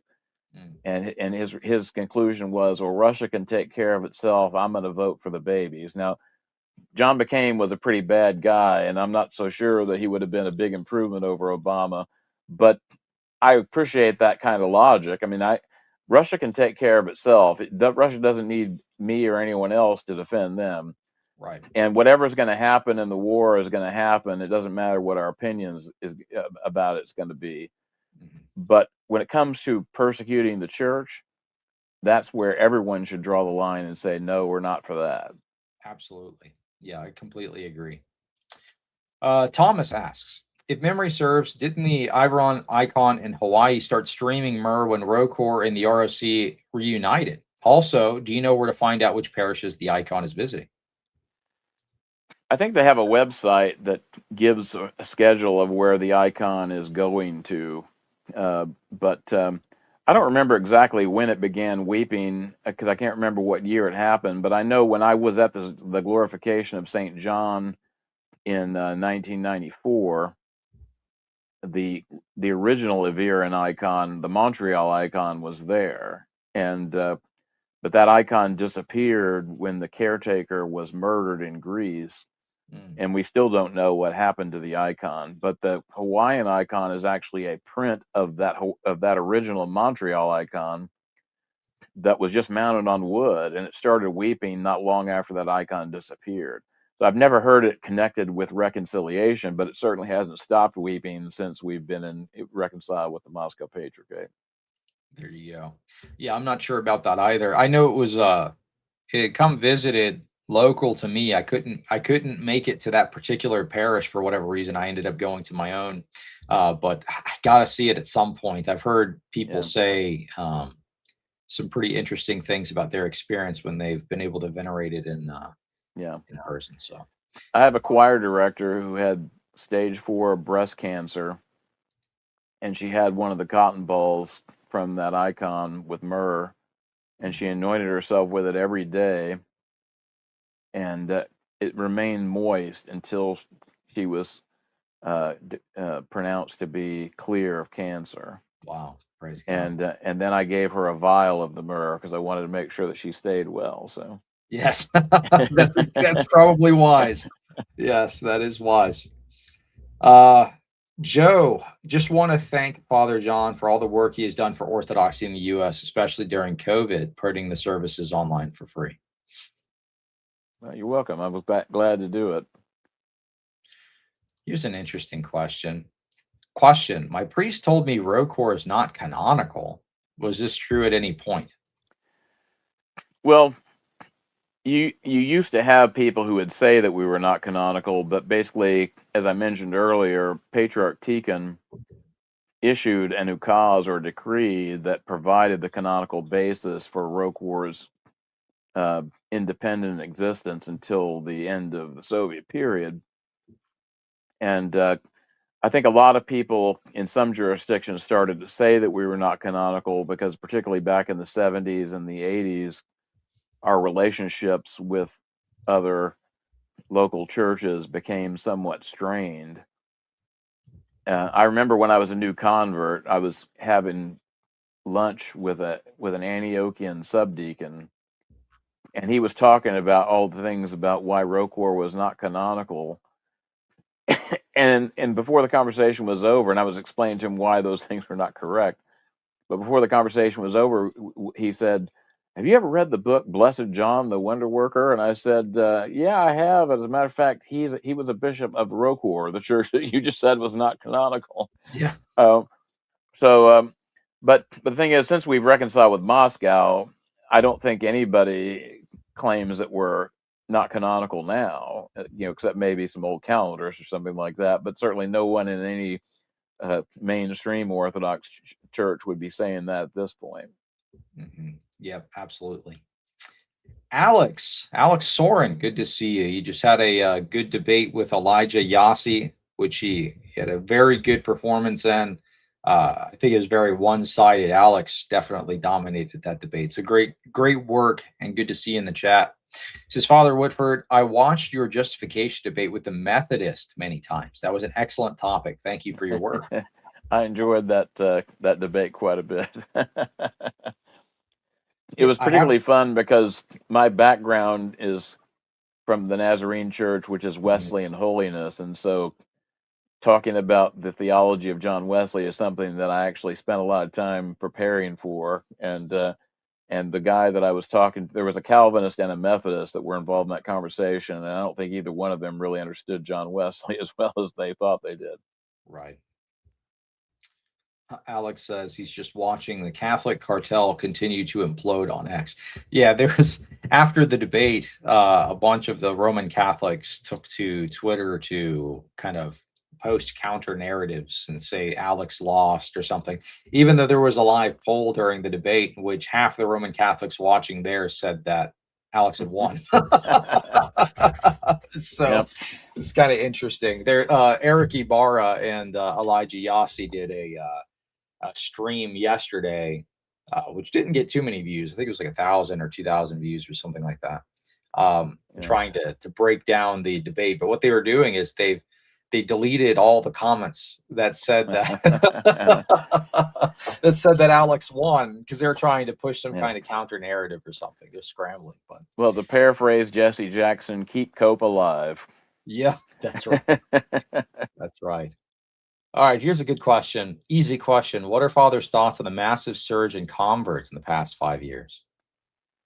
It's been pretty amazing. I mean, there were a lot of people converting before 2020, but I've never seen anything like what we've seen in the last few years. And my parish has more than doubled in size. And actually, about maybe a year or a year and a half ago, I would have thought that we couldn't grow anymore until we got into a bigger space, because there's just certain social dynamics in American culture where you're only going to squeeze so many people into a space. Somehow we've continued to grow, though, and we're working on expanding our church to double the size, and eventually build a larger church down the road. And we also are going to expand our parking lot quite a bit because we need it.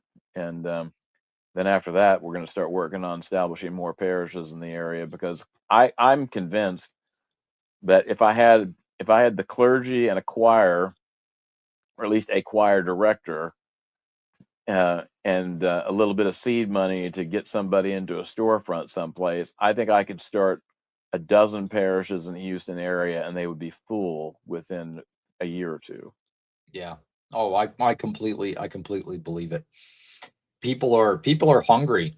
People Yeah. are. I get messages all the time from people who have either an evangelical background or some kind of Protestant background that are becoming Orthodox. I've even seen Roman Catholics as of late reach out telling me that they are interested in Orthodoxy, or that they're becoming catechumens, so on and so forth. Right. We had somebody show up at my parish, not this Sunday, yesterday, but the one prior, and they were like, "Hey, you're cleaved to antiquity. I'm a traditional Catholic or whatever. I watch your stuff, and I wanted to become Orthodox, so I'm coming to Divine Liturgy." I got to chat with him at our coffee hour. Is a really nice guy, but I see that more and more as well. So people are interested.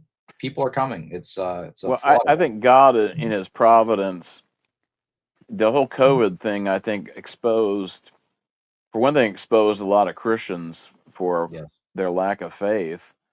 And you had Protestant churches that basically remained closed for more than a year, where they had no government restrictions that required them to do that, and just simply existed online. And a lot of those churches closed.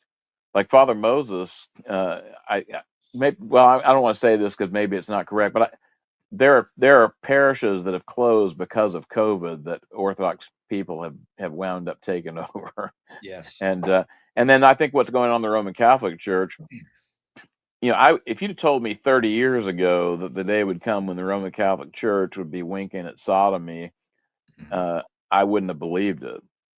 But I think things are happening in such a blatant fashion because God is allowing the sincere people in the Roman Catholic Church to see that they are not in the church that they thought they were. And I just hope that they keep waking up. Yeah, the waters are rising. Get aboard the ark. Right. It's becoming very apparent where the ark is, and honestly, it kind of scares me to a degree. how obvious it's becoming. Right. But yeah, I just it's like, okay, Ben, well, you got to lock in. You better start focusing, taking all of the stuff in the life of the church extremely seriously. So. Yep. Yeah, things are getting serious.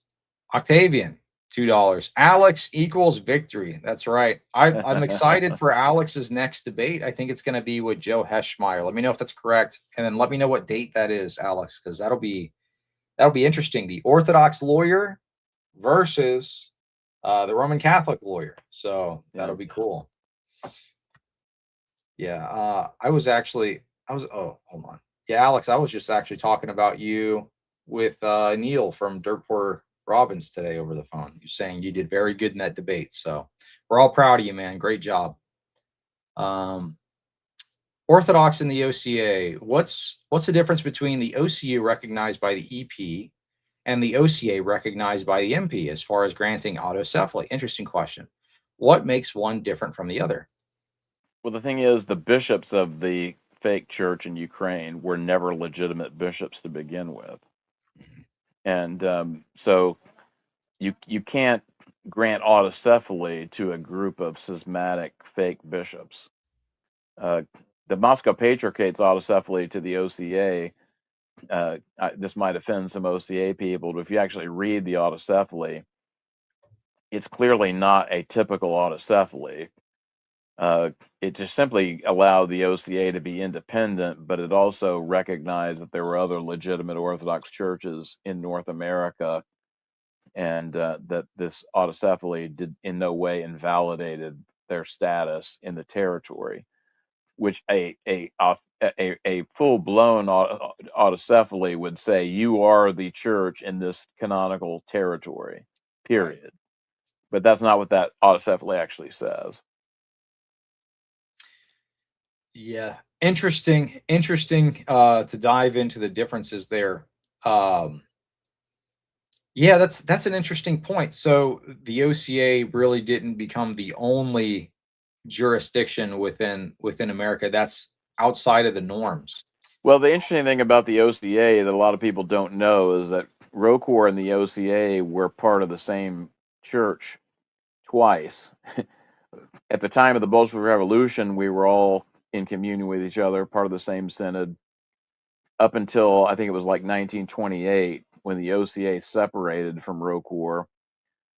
But they also didn't unite with the Moscow Patriarchate. I think that they wanted to, but the terms the Moscow Patriarchate were demanding were not acceptable because they wanted to be independent for the same reasons ROCOR wanted to be independent. We didn't want to have the Soviet government influencing our affairs.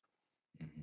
And then they reunited with ROCOR in 1936, and they stayed united with ROCOR until 1946, and then they again split. But again, they did not unite with the Moscow Patriarchate at that point. And so they were actually looked at as being of more questionable canonical status than ROCOR by other local churches. Although I think most local churches recognize, look, the Russian church is going through hell right now. There's a lot of messy situations. And so we're not going to judge, this group or that group. Mm-hmm. But there was an article that Father Alexander Schmemann wrote during this period of time that's like on the canonical, on the canonicity, Orthodox canonicity in America or something like that. It's on the orthodoxinfo.com site, in which he was basically defending the status of the OCA when they were in this is when they were still called just the American or the North American Metropolia. And but in 1970, they were actually talking about reuniting with ROCOR, but they were also talking to the Moscow Patriarchate, and they liked the deal they got with the Moscow Patriarchate better, apparently. So they got this autocephaly. So basically, they got the imprimatur of the Moscow Patriarchate, but they also didn't have to submit to the Moscow Patriarchate, so they were able to function independently. And so relations with the OCA and ROCOR were really bad after that point because a lot of people in ROCOR saw that as a stab in the back. But fortunately, since reconciliation with the Moscow Patriarchate, relations have improved tremendously. But there was a lot of animosity between ROCOR and the OCA for many years because of these kinds of things. But that's because we come from the same place. Civil wars are worse than invasions precisely because you have people going at it who know each other, and it becomes very intense, and it can create a lot of hatred and animosity. So fortunately, those are days in the past. Mm-hmm. Yeah, absolutely. That would honestly be an interesting topic for an entire show to go down the history on that, because there's so much that we could discuss on it. But I wanted to mention this. Alex Soren brought up regarding the Joe Heschmeyer debate that was supposed to happen apparently after his performance on the Elijah Yassi debate, where he absolutely demolished Elijah Yassi. Joe Heschmeyer backed out. He texted him. He says, development, Joe Heschmeyer texted Justin Menard at 4 a.m. after my debate with Elijah and canceled. I'm not joking. He completely backed out. Wow. Wow. What a mess. What a mess. So I guess, Alex, that kind of tells you how you did in that debate. You did so good, you scared Joe Heschmeyer off, man. Wow. Wonderful. Well, great work. We're very proud of you, man. I'm looking forward to the next big debate that you're going to have. That really does stink, though. I think that would have been a cool debate to witness: the Roman Catholic lawyer versus the Orthodox lawyer. But I guess Roman Catholic lawyer was too afraid of your power levels there, man. You got to tone it down in the next debate. You know, it's like when you're trying to, like, you know, the pool sharks, when they're trying to fleece you out of money, they like lose a round or two and then they do the bet. Not saying you should lose your debates, but I'm saying tone your power level down. You're scaring off all the opponents. You're going to be like Jay. Nobody will debate you because you're too powerful. Oh, that's funny. Yeah, debate the other RC lawyer, Tim Gordon. Is Tim Gordon a lawyer? I don't think he is. He's academia guy. He was he's working on his PhD. I like Timothy Gordon. I don't think he's doing debates right now, though. He was just on the show not that long ago talking about feminism and how it really messes up families. So he did an interesting documentary that was put out on Candace's platform not that long ago on what a woman is. So kind of talking about how that's kind of begun to be obscured in the American worldview. You know, we've really went too far in the opposite direction. But oh, here you go. Tim Gordon has a law degree, but he's never practiced. There you go. Yeah, I don't think he's a lawyer. That's right. We'll have to find you another opponent. What a mess. All right. Well, let's move on. So, Tribulation Saints, $5. What does Father Whiteford think about the powers to be illegitimizing canonical churches here and saying Go Arch is the only real one? Well, that was certainly suggested by some of the comments that were made, and I think it's outrageous that they're making these kinds of comments. They really, and the thing is, these people don't even have a clue what they're talking about.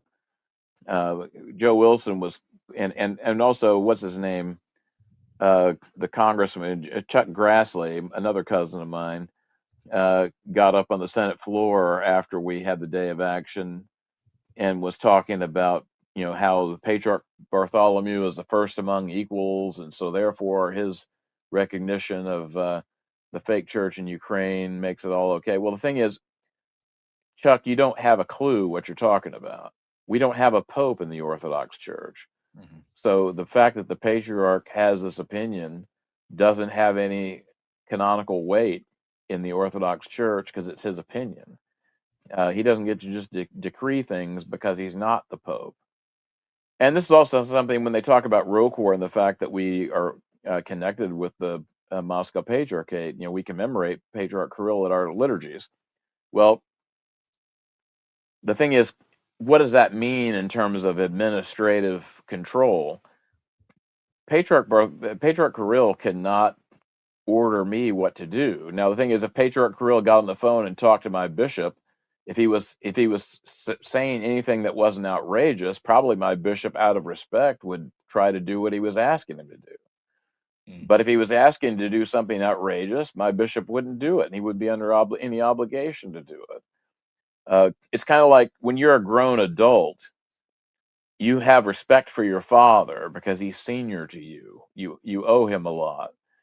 And if your father was to say, hey, you know, could you come over and mow my lawn because I'm getting old, you would probably do it because you love him and you respect him. But on the other hand, if your father told you to do something that you couldn't agree to, you would say, I'm sorry, Dad, I can't do that. Well, so there's not like a legal bind that you have that makes you do what your father's asking you to do. It's only the bonds of affection. Well, the Russian church as a whole, if we had a synod of the Russian church, they certainly could make canonical decrees that would be binding on me. But Patriarch Kirill, even though he's the primate of the Russian Orthodox Church, he can't order people outside of his diocese to do things. He has to do it through the synod because we're a conciliar church. Right. And so people like Chuck Grassley should just stay in their own lane and not comment about things that they don't have a clue about. Yep. Same with Rep Joe Wilson, all these people. It's like I feel like, so there was a statement by JD Vance or something. He said that when he was explained who Bartholomew was, it was the explanation that he was given was, this is the Pope of the Orthodox, Right. which is I think how he's trying to present himself in these political talks, which is really unfortunate. You see this backed up by the statements made by Archbishop Elpidophoros, who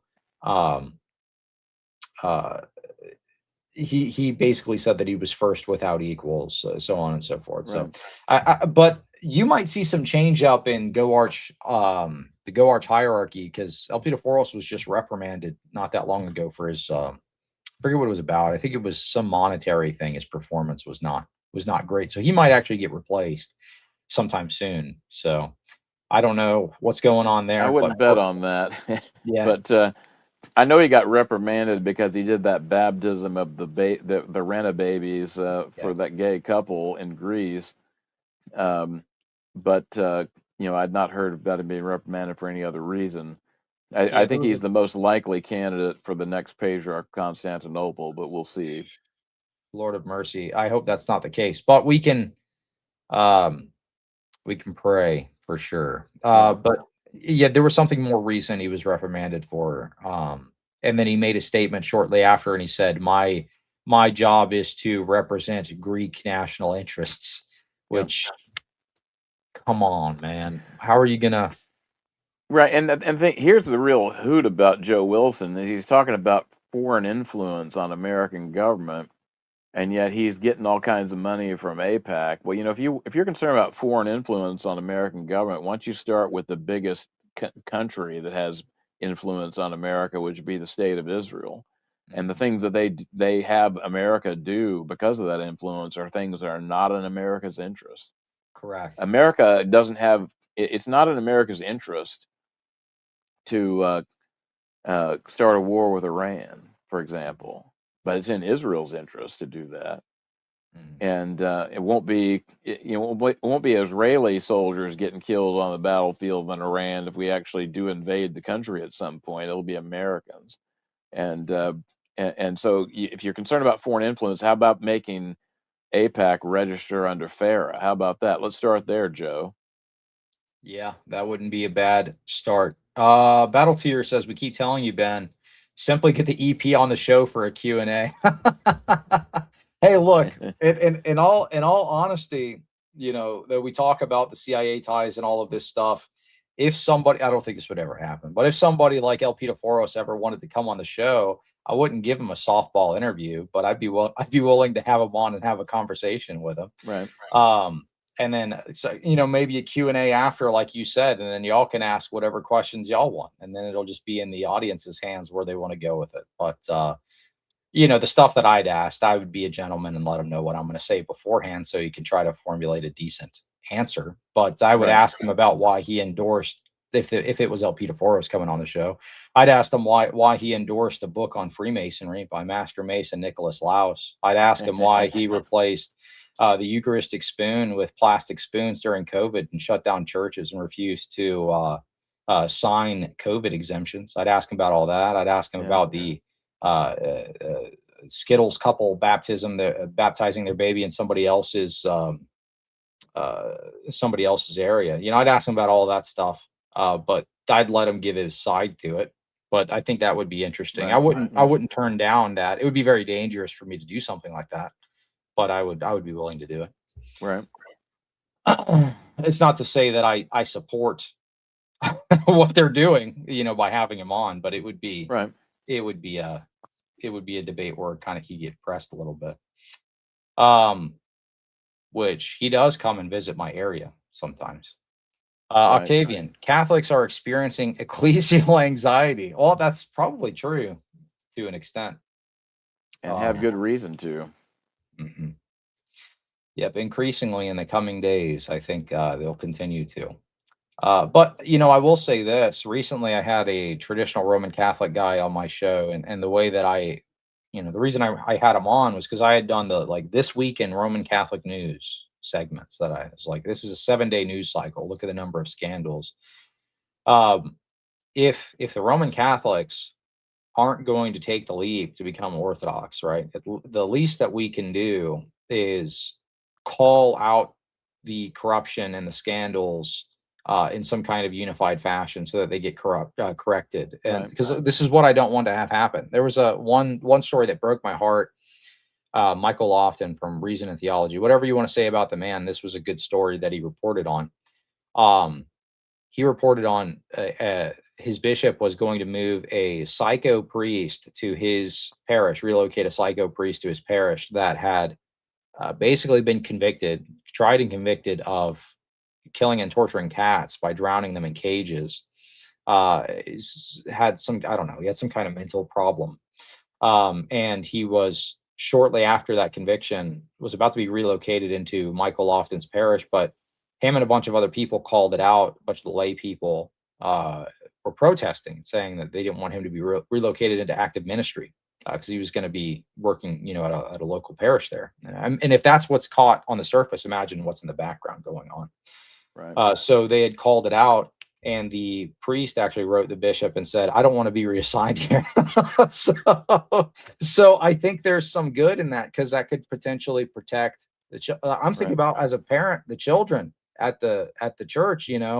I would be terrified if that was my daughter's attending a church that's head by I mean, I would never be Roman Catholic, but you get what I'm saying. I'm in a situation where there's a priest who's torturing and doing these things to cats and animals. What are they doing to people? I'd be horrified as a parent, Right. Of course, they have priests that openly support sodomy and even bishops that do that. Yeah. But most people are going to draw the line at their pets.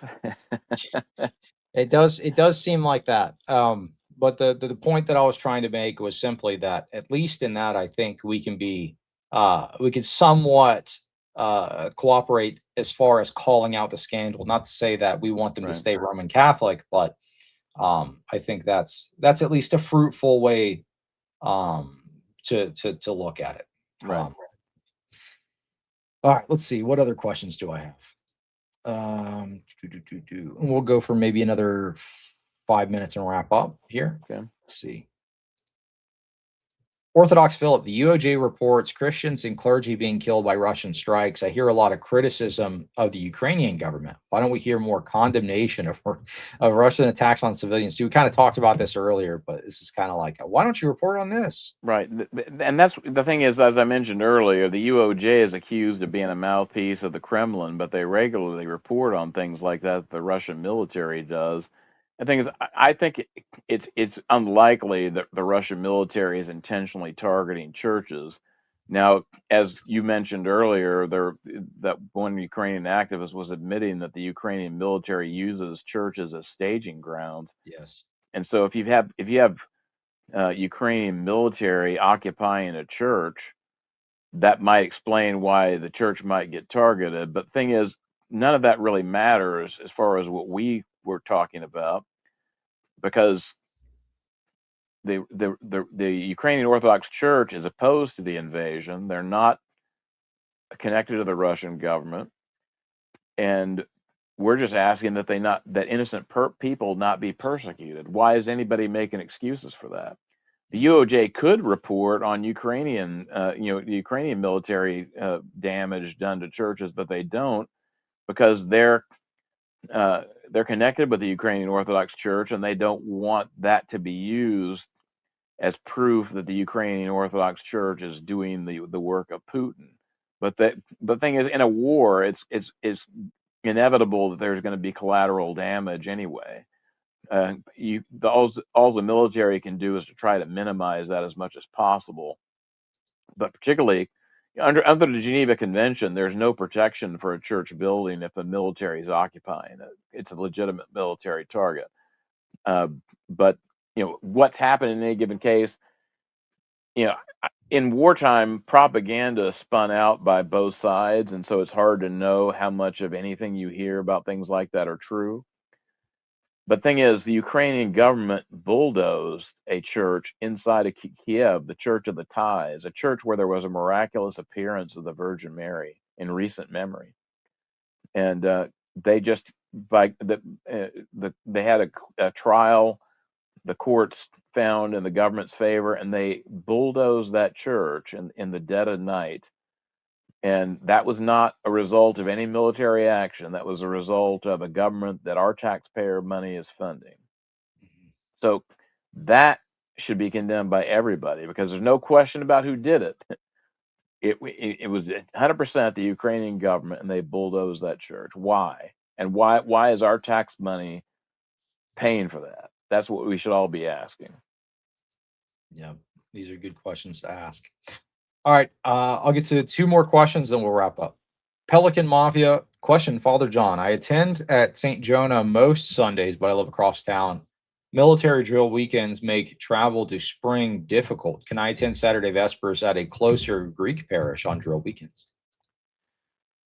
Well, I mean, the Russian church issued a statement right after the schism happened in Ukraine that said that our people were not allowed to take communion in churches that were under the ecumenical patriarchate. But the thing is there are exceptions that are allowable. But if you were going there for Vespers, that would not even violate that.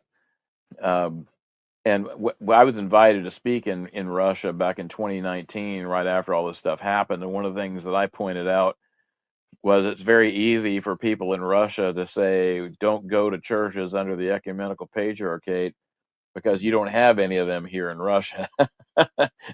You can celebrate with clergy of the ecumenical patriarchate. Well, you don't have any of them here.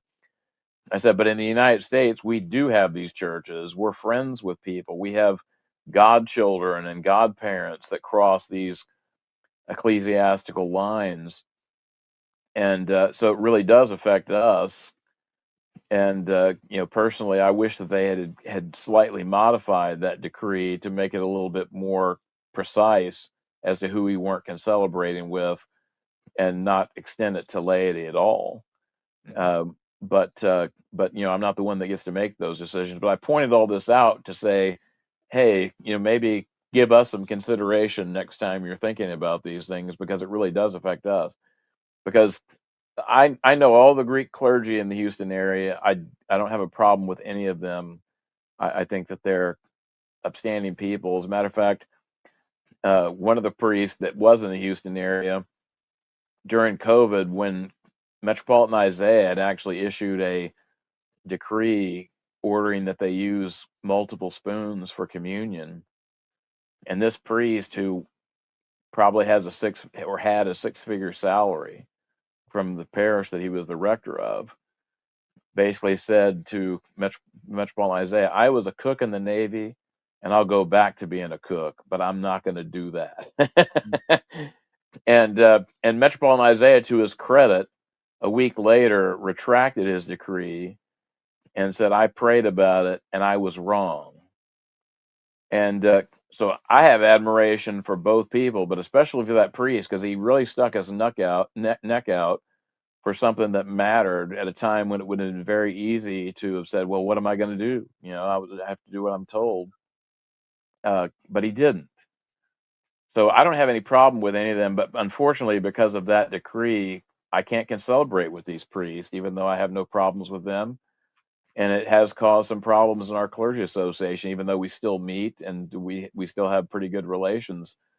But for example, on the Sunday of Orthodoxy Vespers, I went there last year.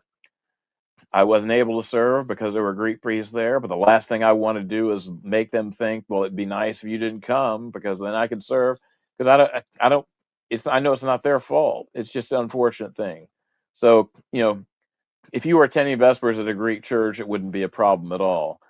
But as I said, there are pastoral modifications to that decree that are made with some regularity. For example, if somebody's in the military and the only chaplain that they have access to is a Greek priest, we're not going to tell someone don't take communion for a couple of years while you're deployed or something. Right. Our last question here. Question from a catechumen. How do we deal with joining an ethnic community, in my case, Antiochian/Middle Eastern, compared to evangelical churches where assimilation can be easier? Well, most Antiochian parishes, that's not a huge problem because there are more converts than there are Middle Eastern people, but it just is going to vary by the parish. But what I would encourage you to do is to see your experience in that parish as a great opportunity. Because if you went to an all convert parish, and we're talking about like recent converts, the thing is you'd be dealing with people who really haven't acquired a full sense of what is Orthodox and what isn't, and so you wind up missing out on a lot of things.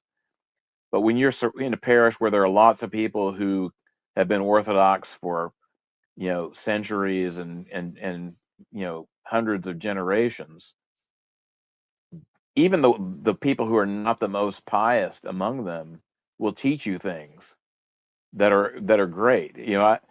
I was in that situation when I converted in a parish where it was mostly convert, services almost all in English, just a little bit of Slavonic sprinkled on top. And I moved back to Houston, and I was in a parish where the liturgy was like probably 85% Slavonic. And I was running the Kleros of the Vigil and had to learn how to read a Russian liturgical calendar to put the services together because that's all they had, and had to mark all the books in Slavonic because we would chant a little bit of both at the Vigil, depending on who was there. But for the liturgy, it was much more Slavonic, and that was not an easy situation to be in. But I learned a ton of stuff from being around those people, and I'm thankful for the experience. I think it was part of God's providential will that happened.